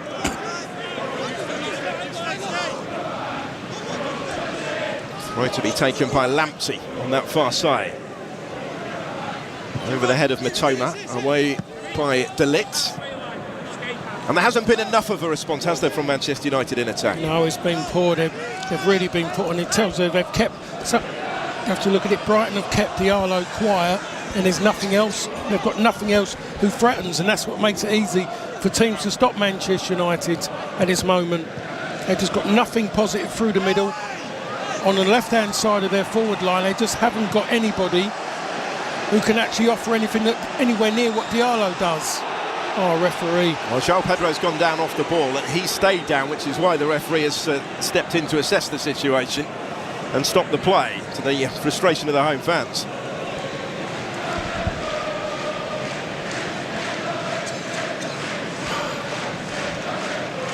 Wasn't a lot in it, I don't think. I think you're being too kind there. It's not as if Brighton necessarily really need to tick the clock down, do they? They're pretty comfortable. But he has stayed down, he's still down, João Pedro. Certain sections of the Manchester United supporters heading for the exits already. It will be a 4th home defeat in 5 in the Premier League. And they were fortunate maybe against Southampton on Thursday as well. Feasibly, it could have been 5 losses in a row here. Underlining the scale of the task that Ruben Amorim has taken over. Somebody used to winning 9 straight wins at the start of the season with Sporting domestically. Would have known to a certain extent, I think, what he was stepping into when he took the job, but I do wonder if it's proving even more difficult than he might have suspected. Here they come with Anthony, taking the pass from Amad Diallo. Back for Amad again. But he has made it very clear, hasn't he, Amorim, that he won't change formation, as that one is flashed wide by Garnacho. This is the idea, this 3-4-3, he says, that he was brought into the club to implement. He has to sell that idea to the players because he doesn't have another one. He's not going to change it. Well, to be perfectly honest, even if he was to change it, it wouldn't make much difference. It wouldn't formations and that are there. But it's about what's actually keeping it buzzing, what ticks it over, and it's the players. And the players, for every manager, they've played different kind of formations, starting from 4 definitely at the back, maybe a 3, maybe a 4, and a 1-1, whatever numbers you want to use. And it still hasn't been good enough. No. I guess the argument is that currently playing this way, there appear some square pegs in round holes. It doesn't necessarily suit the players that he has currently at his disposal. But he's also, in defence of the coach, hasn't had a lot of time on the training ground to bed in what he wants them to do. Always insisted there'd be teething problems. But that maybe is something of an understatement right now. As we head for the last of the 90 minutes, we're going to find out very shortly, any moment now, just how much added time there will be. And there'll be 8 more minutes from here. So this is not done yet, despite the fairly comfortable looking cushion that Brighton hold. Manchester United given a lift by the side of the 4th officials board, and Anthony reaches the ball from Bruno Fernandes. It came back the way of Garnacho, courtesy of Ahmed. Blocked behind of Tariq Lamptey, and suddenly there's a bit of belief again amongst players and crowd as they win the corner. Yeah, it's just the clock. The clock's made a difference, isn't it, to the fans? Bruno Fernandes, they take it short, clips it in after the ball was returned to him by Garnacho, out as far as Anthony. Collier will reach it, and now Garnacho on the edge of the penalty area.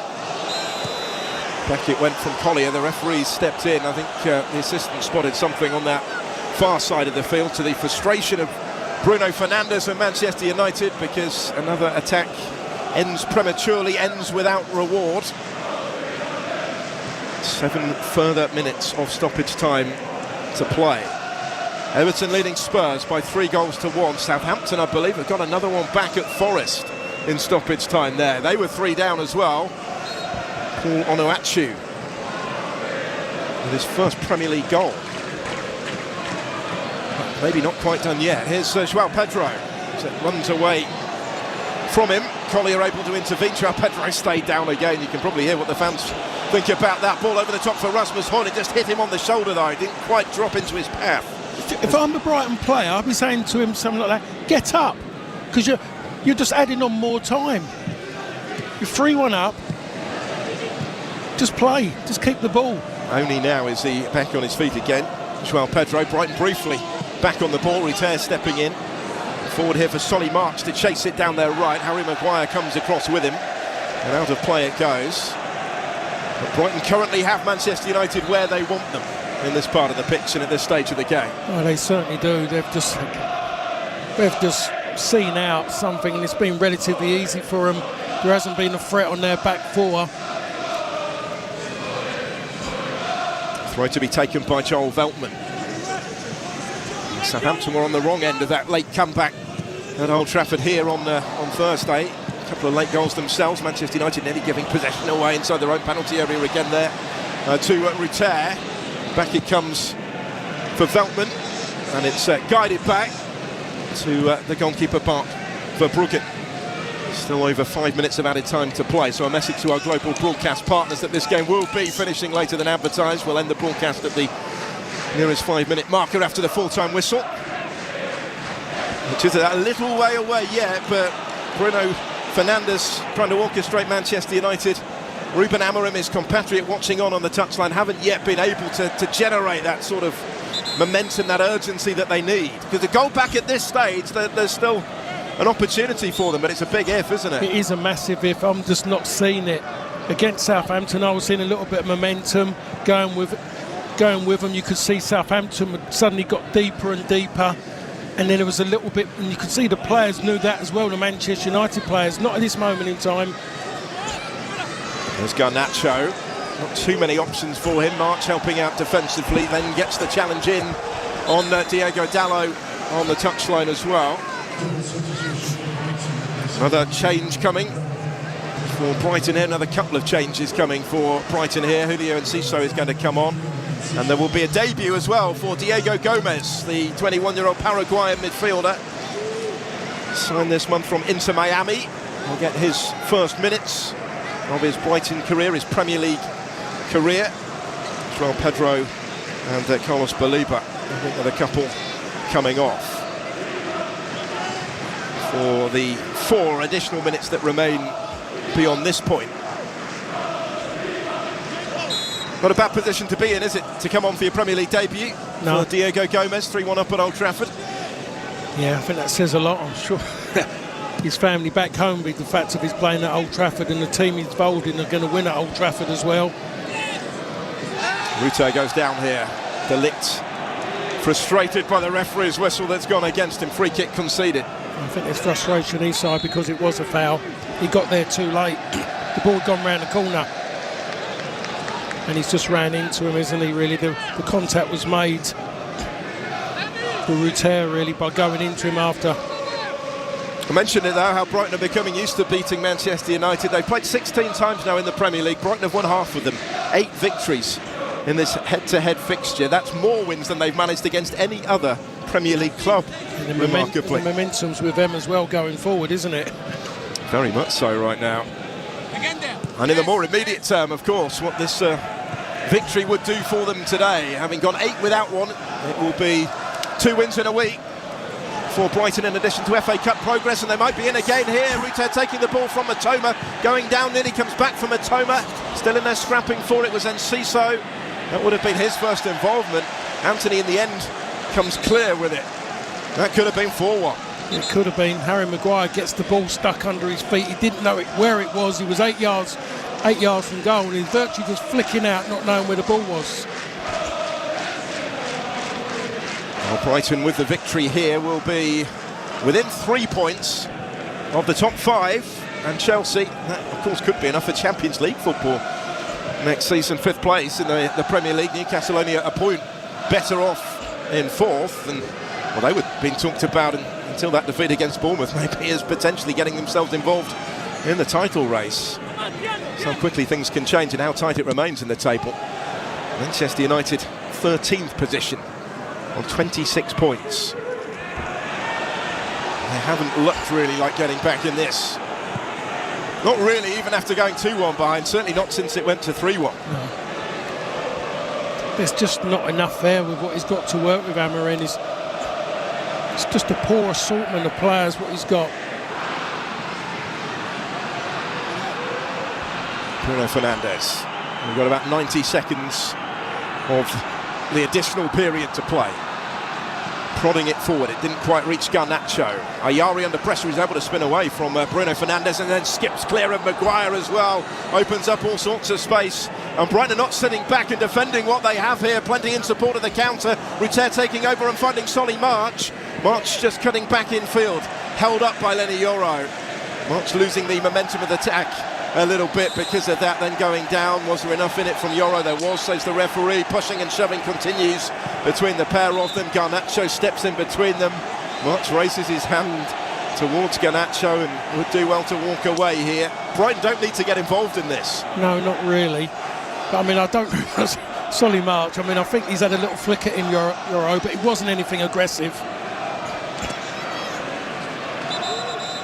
I mean, he goes down so easy, to be honest, but he gave him a chance by putting his hand on his back, and that's what they do. The assistant referee, soft, by giving that decision that way, and there wasn't anything in it.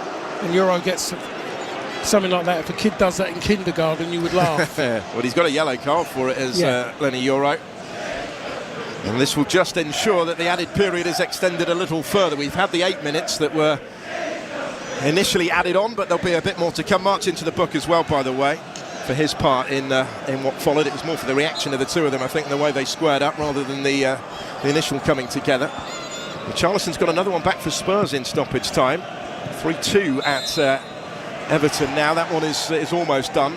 Plenty of stoppage time to play at the City ground, where Forest lead against Southampton by 3-2, having been 3-0 up. And Saints and Spurs making second half comebacks, but still just set to fall short as it stands, as Manchester United certainly have done today, because that's the full-time whistle, and they've been beaten by Brighton, whose impressive recent record at Old Trafford continues. Further problems for Ruben Amorim and Manchester United, who lose a fourth home game in 5. Still, those back-to-back Premier League wins elude them this season, and they've never really got close today, conceding early through Minter, and then twice more in the second half. Matoma and Ruter with the goals that win this for the Albion. Bruno Fernandes's penalty that levelled it in the first half seems a long time ago at Old Trafford. Brighton with a remarkable win, but in the recent history of this fixture, perhaps a predictable one. It's finished Manchester United 1, Brighton 3.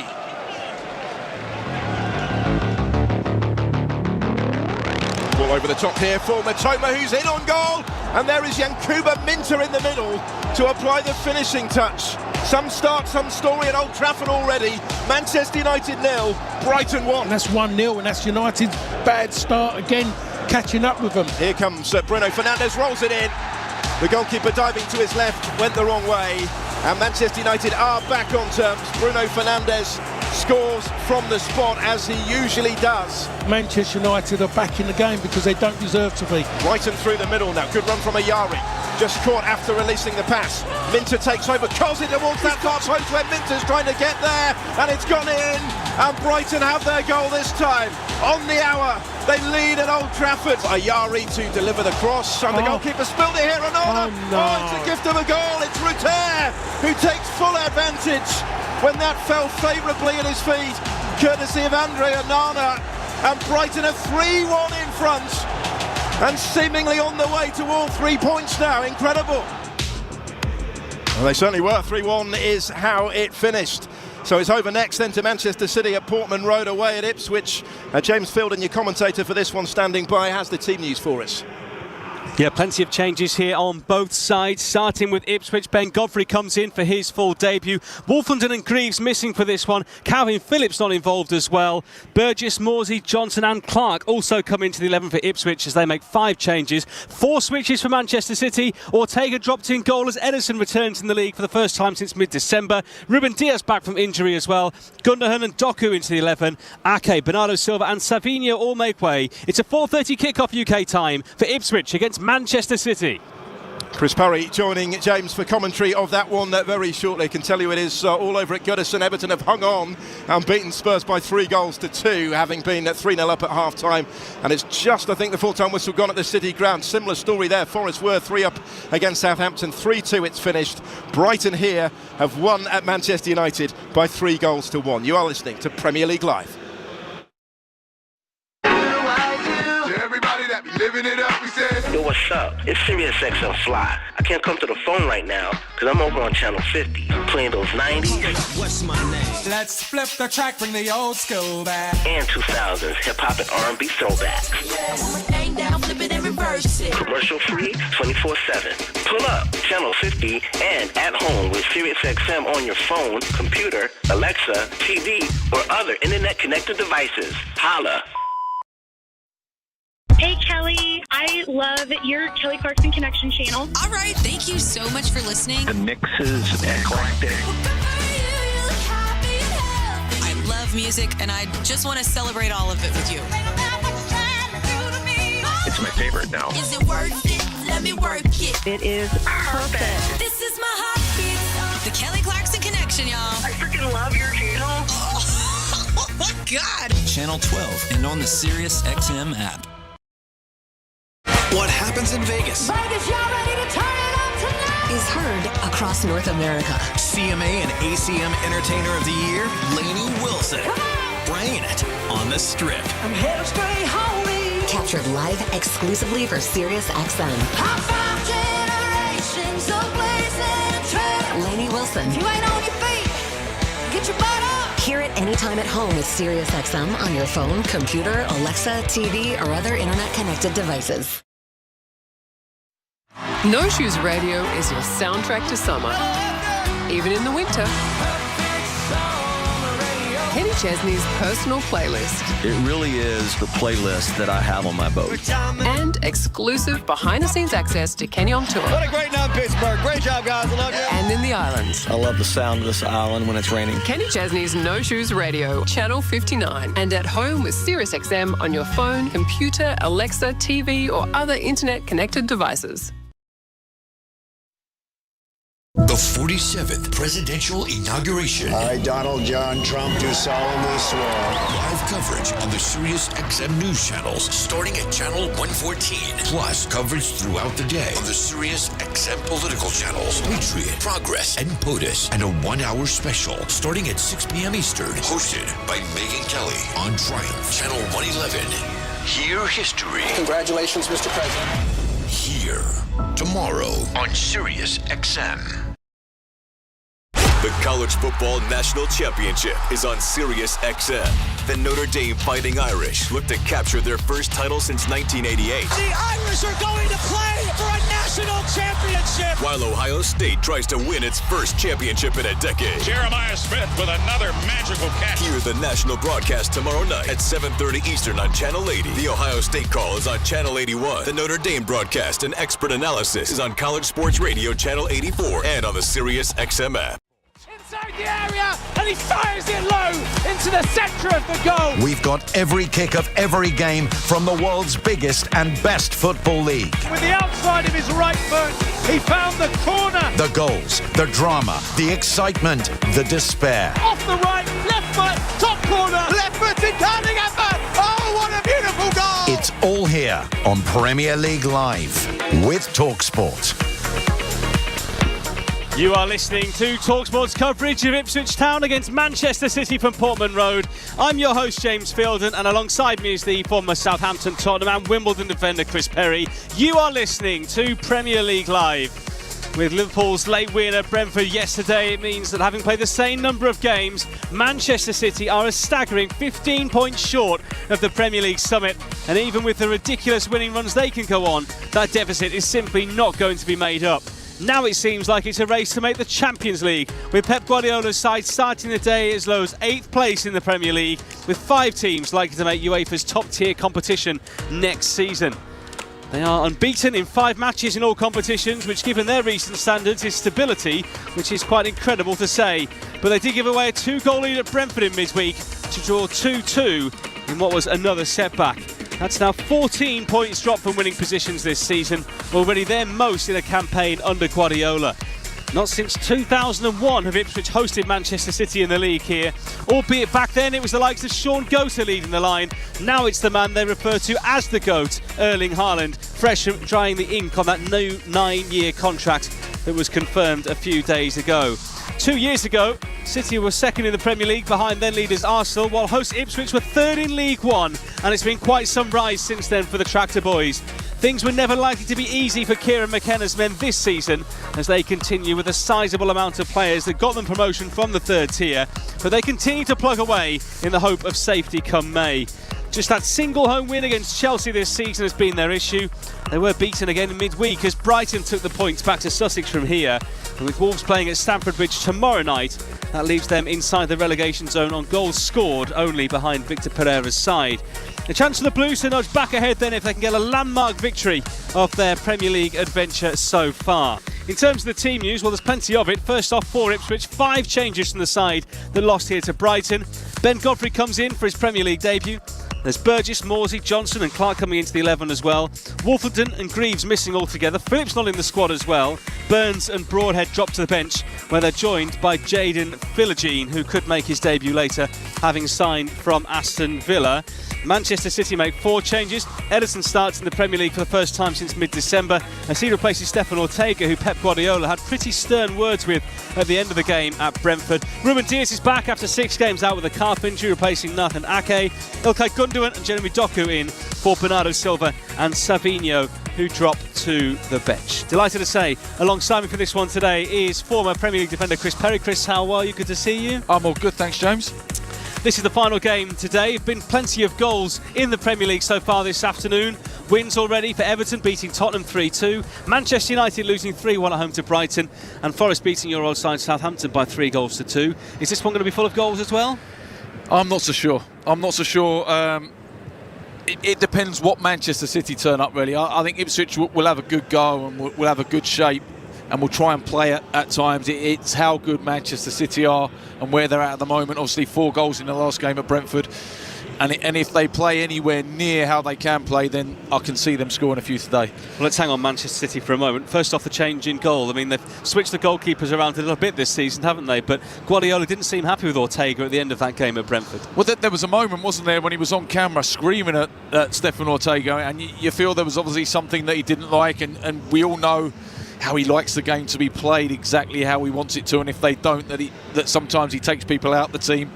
And he seems to have made a point of doing that this week. But, you bring back Ederson, who, all right, has had a little drop in form, but over the years has been a fantastic goalkeeper for Manchester City. And in terms of what they've got ahead of them, what are you expecting City to line up in today in terms of formation?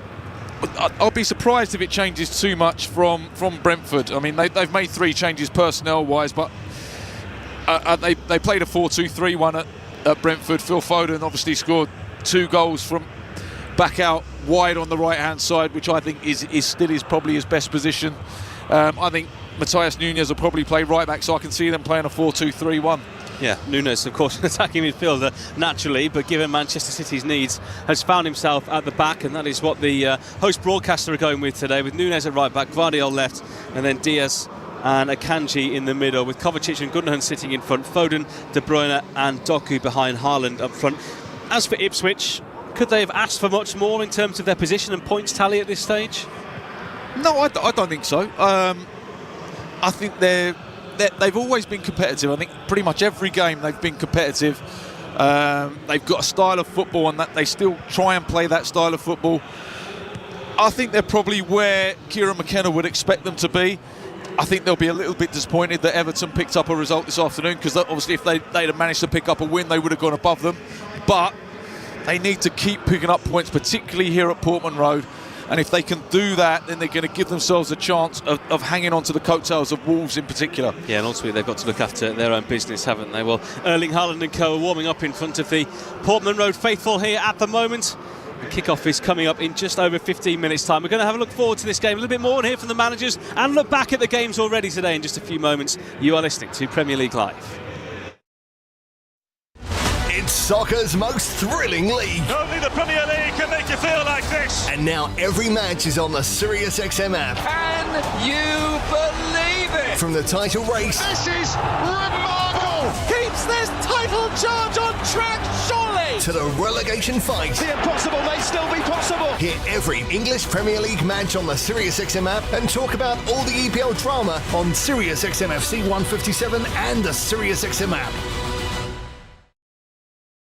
It's the NFL Playoff Divisional Round on SiriusXM. Today at 3 Eastern, the Rams visit Saquon Barkley and the Eagles. He's got to go again. Touchdown, Saquon Barkley. Then at 6:30 Eastern, Lamar Jackson's Ravens visit Josh Allen and the Bills. Touchdown, Buffalo! Find your game at SiriusXM.com/NFL schedule or search for the teams on the SiriusXM app. And after the games, get instant analysis on NFL Radio, Channel 88. What's up, college football fans? It's Eric McLean and Kelly Gramlich here from Gramlich and McLean. Wake up with us every single morning on SiriusXM Channel 371. Join us each day at 7 a.m. to get the most in-depth ACC football coverage. We're giving you post-game recaps, player and coach interviews, as well as picks for your favorite team each and every week. Coast-to-coast coverage every single day. It's football season, baby. Let's go. Gramlich and McLean, weekday mornings beginning at 7 a.m. Eastern on ACC Radio, SiriusXM Channel 371. SiriusXM NBA Radio is looking back at the life and legacy of Dr. Martin Luther King Jr. Now is the time to make justice a reality for all of God's children. Martin Luther King's impact is still being felt around the NBA and around the world. We will pay tribute to his legacy with special guests like Amari Stoudemire and Cheryl Miller on our annual special throughout the weekend on NBA Radio Channel 86 or anytime you want on the SiriusXM app. Just search NBA MLK. A new era of the college football playoff is here, and you can hear every play, every touchdown, and every unbelievable moment on SiriusXM College Sports Radio. Caught on a spinning move in the end zone. With exclusive pregame analysis and in-depth postgame breakdowns, we're your ultimate destination for playoff action all month long. At the 10, at the 5, into the end zone! Don't miss a second of the college football playoff right here on SiriusXM College Sports Radio, Channel 84 in the car, and on the SiriusXM app.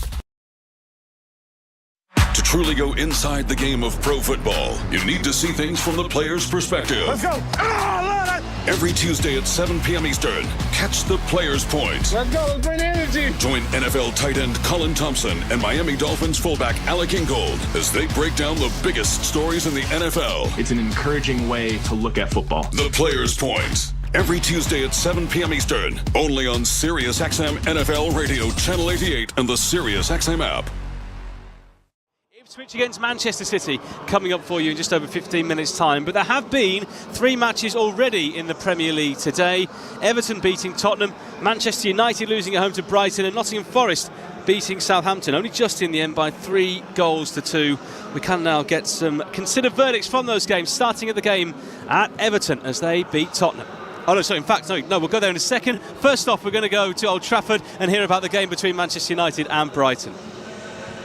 More misery for Manchester United, who've now lost 6 of their last 9 Premier League games, badly beaten in the end by Brighton, who record back-to-back wins this week, having previously gone 8 games without one in the Premier League. They went in front inside the first 5 minutes, some unselfish work from Mitoma, teeing up the opportunity for Yankuba Minter from right in front of goal. Those two combined again in reverse. Minter's ball turned in at the far post by Mitoma to restore the Brighton lead on the hour. Bruno Fernandes having scored from the spot midway through the first half to level it for Manchester United. Brighton had a goal from João Pedro, disallowed by VAR, a contentious call potentially that one, but they made light of it and wrapped up the win after a mistake from Andre Onana spilled the ball at the feet of Jorginho Rutter, who scored off the bench for Brighton for the 2nd game running. They have all the momentum right now, and they win at Old Trafford for the 3rd season in succession. It finished Manchester United 1, Brighton 3.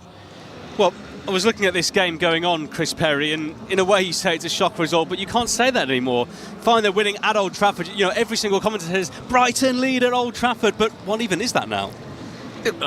Brighton are a very, very good Premier League side, and they're more consistent than Man United, and they'll finish above Manchester United this season. I fully believe that. And Manchester United got away with it in midweek with a poor performance, and Amad Diallo, got them out of jail with a hat-trick late on. And again, it's another poor performance, and it adds pressure to Ruben Amorim, but what it does is it asks questions about the squad of players, but just because they can be so good in one game, but so poor. They can lift it for these big games, but they can't do it week in, week out. And you have to look at the squad, and I think there'll be wholesale changes in the summer. Given they've actually gone back results-wise under Amorim, is that a big reflection on him, or was that expected? He said things were going to get worse before they got better. I think that there will be. I think the squad of players doesn't suit the system he wants to play. He hasn't got natural wing-backs in that squad.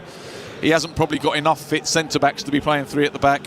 And at the moment, he hasn't got the ability to go and bring players in that can do that. And until he's allowed to do that in the summer, we probably won't start to see Manchester United move forward. One of the big stories of the day at the City Ground as well. Nottingham Forest's incredible run continues, this time beating bottom side Southampton. Andrew Self was watching. Nottingham Forest 3, Southampton 2. Forest duly beat bottom of the table Southampton, but it almost ended in a draw. A great Forest move saw Anson thrust the ball home from 19 yards before Southampton were caught in possession at the back once again, and Hudson-Odoi drove in from 22 yards. Aina then crossed on 41 for Wood to head in his 14th for number 3.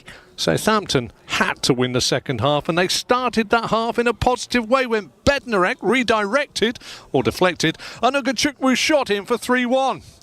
Nuno Espirito Santo then tried to manage the game, wrapping up stars in cotton wool, substituting them and allowing Southampton to try and get back in.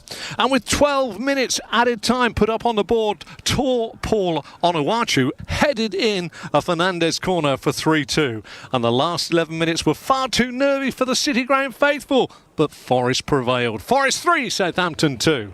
I mean, Forest are a carbon copy of Wolves in terms of what they're doing. All the numbers suggest that. They love the counter-attack. Might not have been quite that against Southampton today, but concede minimal chances at the back. And regardless of the way they're playing, what he is doing to have them in that position, level on points with second place Arsenal, is incredible, isn't it? It is the story of the season, certainly. Really struggled last season, just about survived. And then to take them up into the higher echelons of the Premier League, it is incredibly impressive. He's bought really well.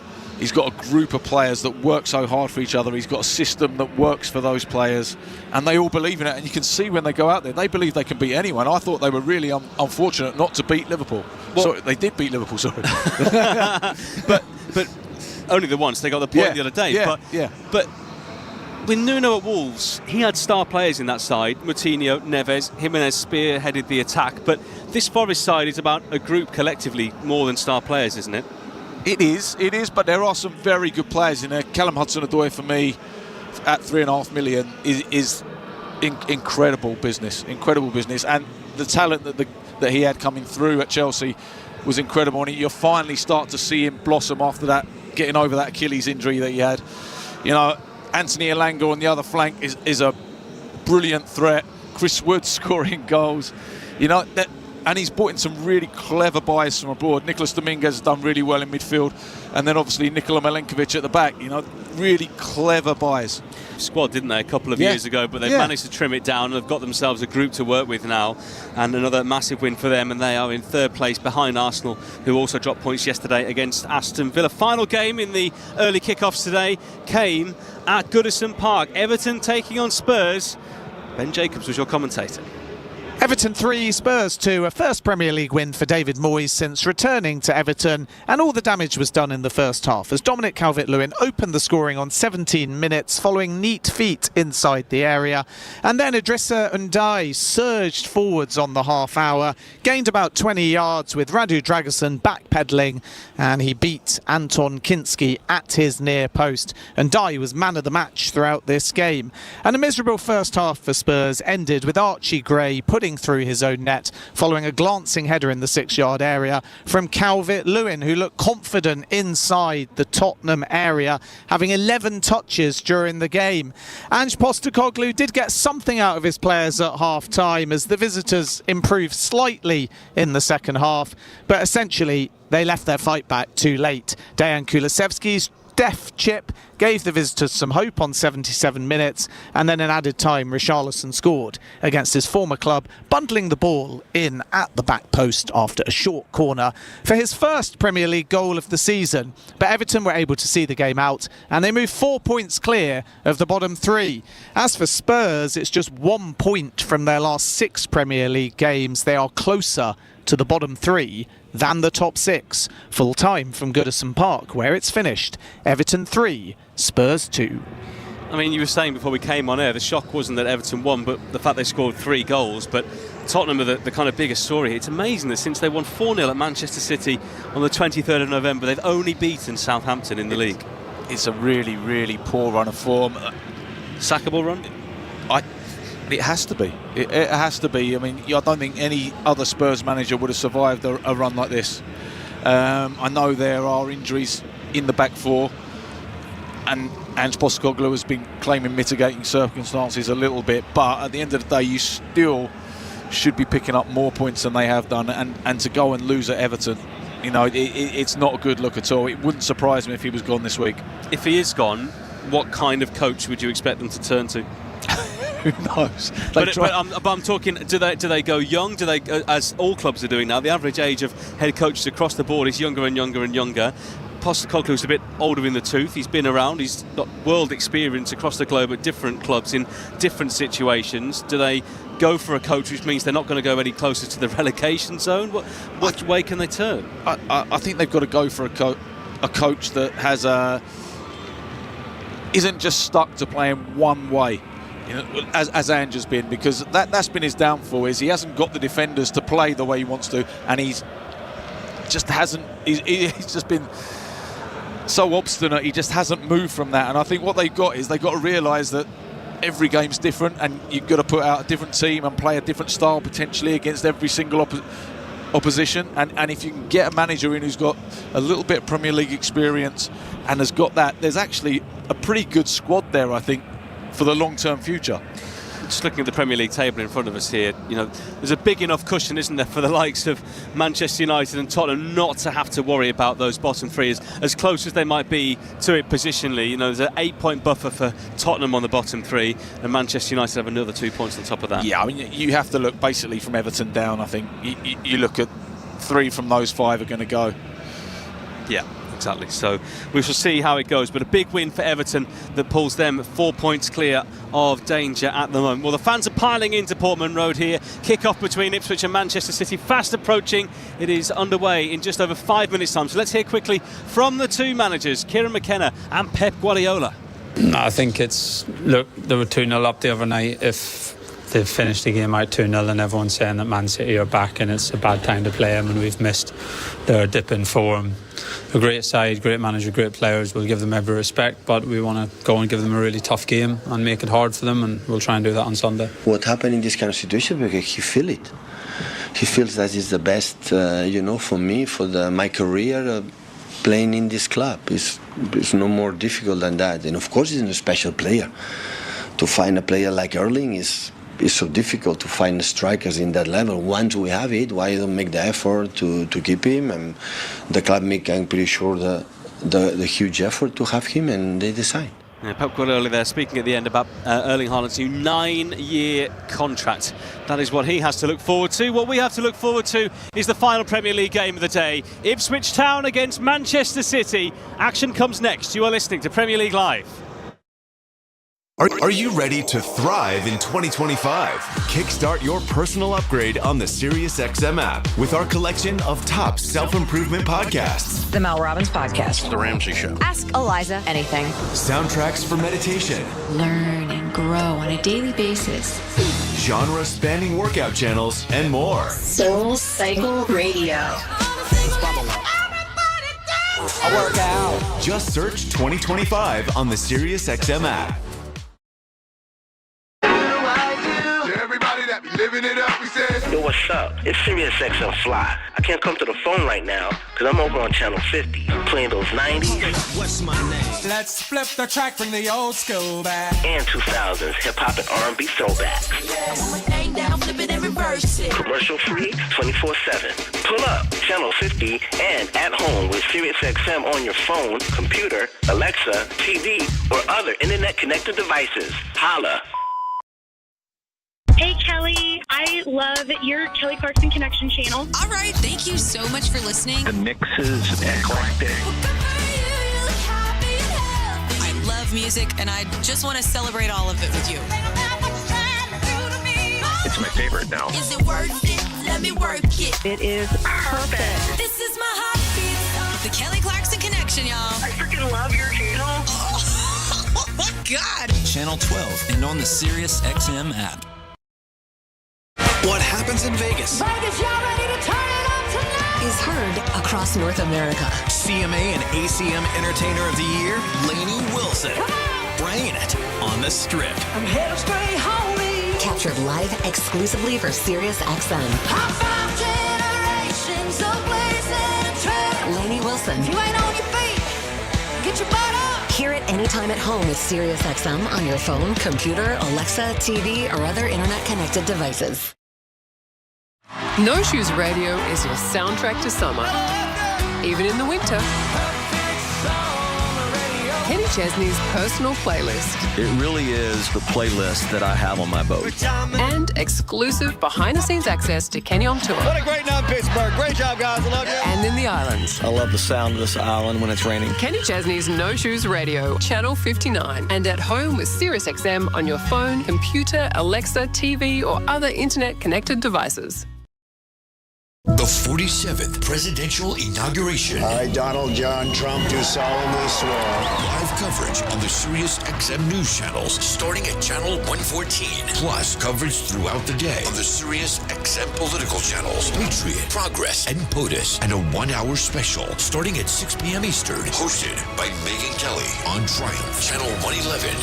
Hear history. Congratulations, Mr. President. Here, tomorrow on SiriusXM. Alongside me is the former Premier League defender Chris Perry.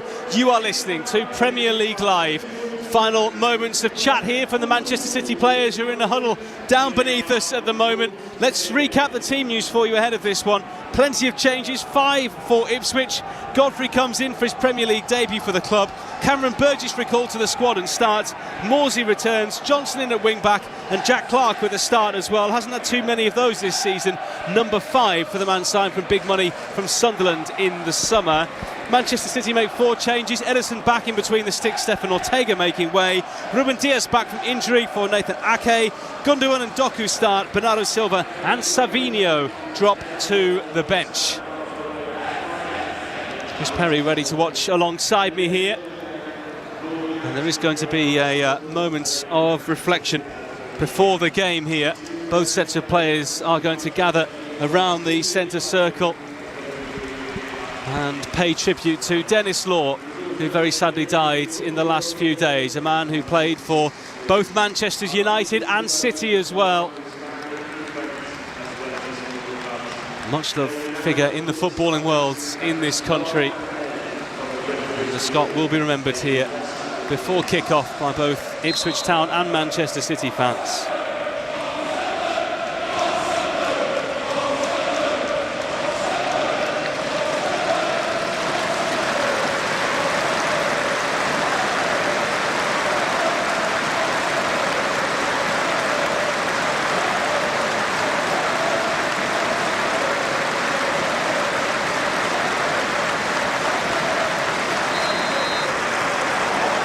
Dennis Law capped 55 times by Scotland, 2 spells with Manchester City when he first joined them from Huddersfield Town way back in 1960.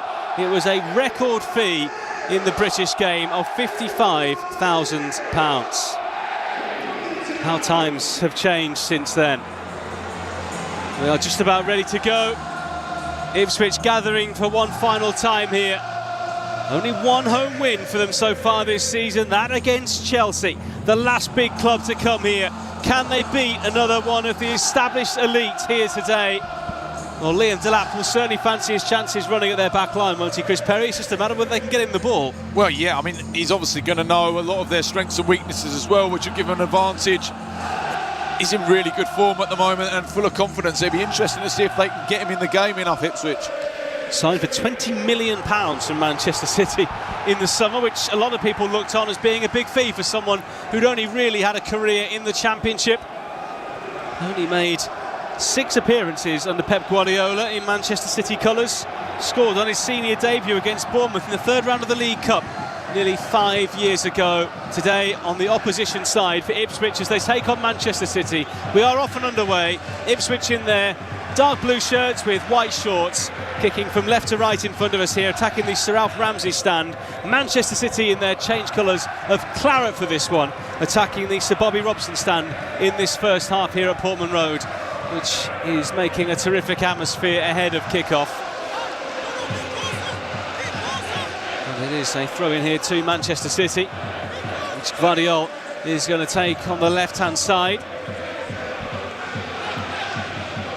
comes towards Kovacic. Hutchinson trying to carry it past De Bruyne here. Rolls it back one.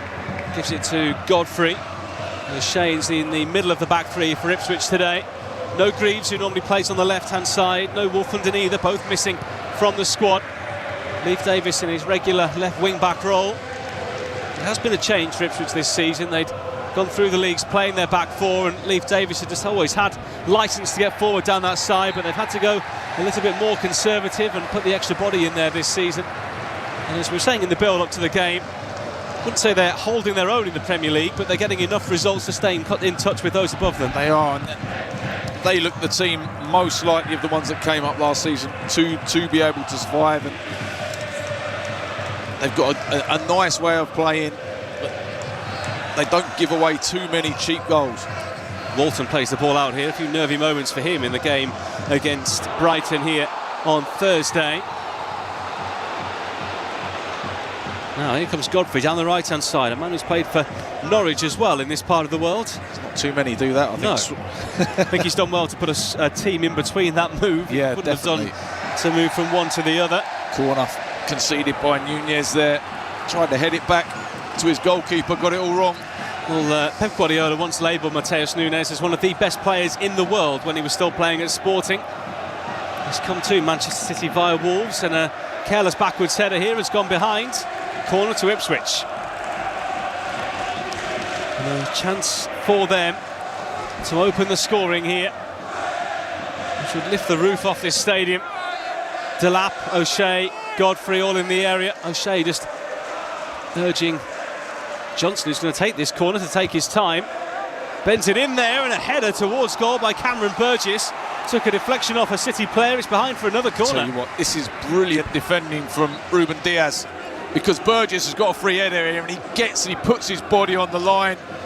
Burgess gets there first, heads it onto Ruben Diaz, and if he doesn't get there, that's a goal probably. So corner from the other side this time. Ruben Diaz back in the squad today after his calf injury, which has kept him out of the last 6 games. Low ball in from the left there by Davis. He'll have another chance, but Hutchinson first on the right corner of the penalty area, being faced by Jeremy Doku. Davis again, right wing, coming inside on that left foot. Bends one high towards the far post. It's very, very deep. And Ederson there with every inch he's got, stretching and bending his back to try and reach that ball, and he's grabbed it and kept it in play, and he's in possession here for City.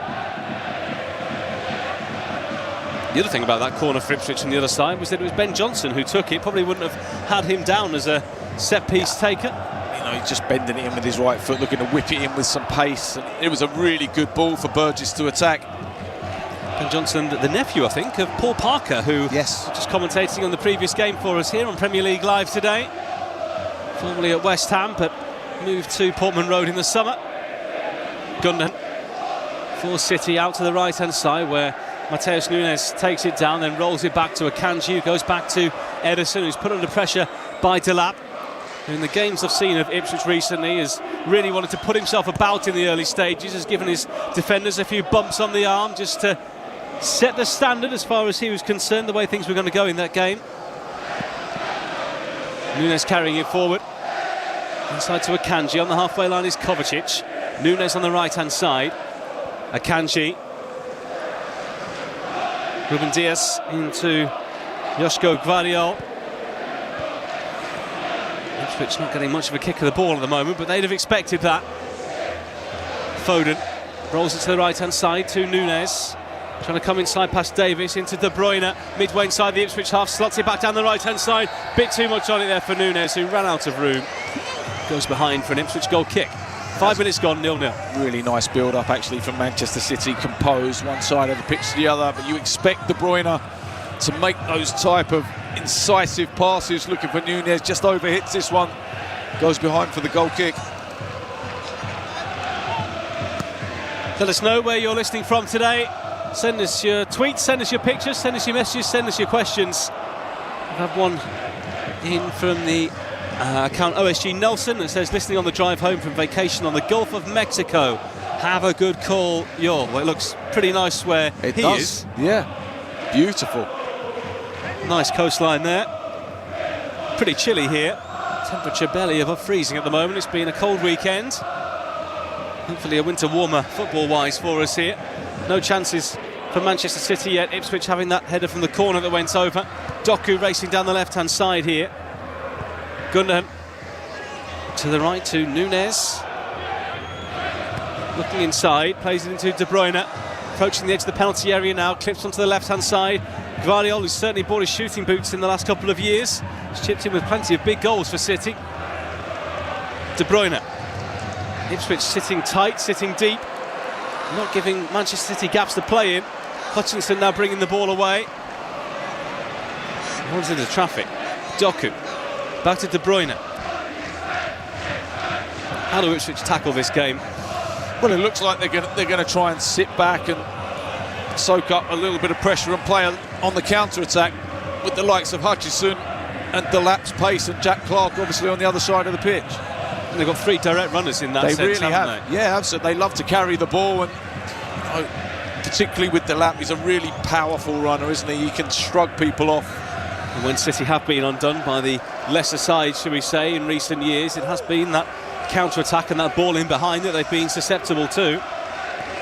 We'll see how Ipswich manage against them today. Gundogan on the left-hand side.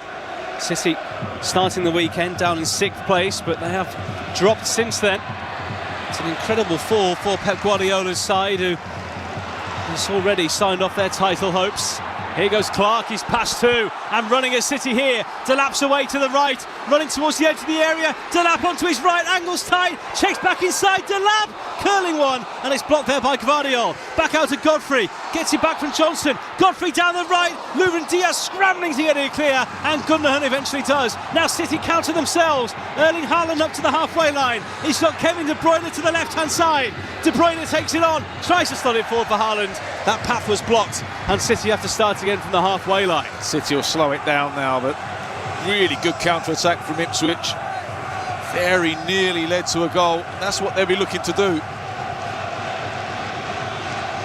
Clark, who started that move for them. It was his ball out to the right to Delap, who had the composure to check back inside onto his left.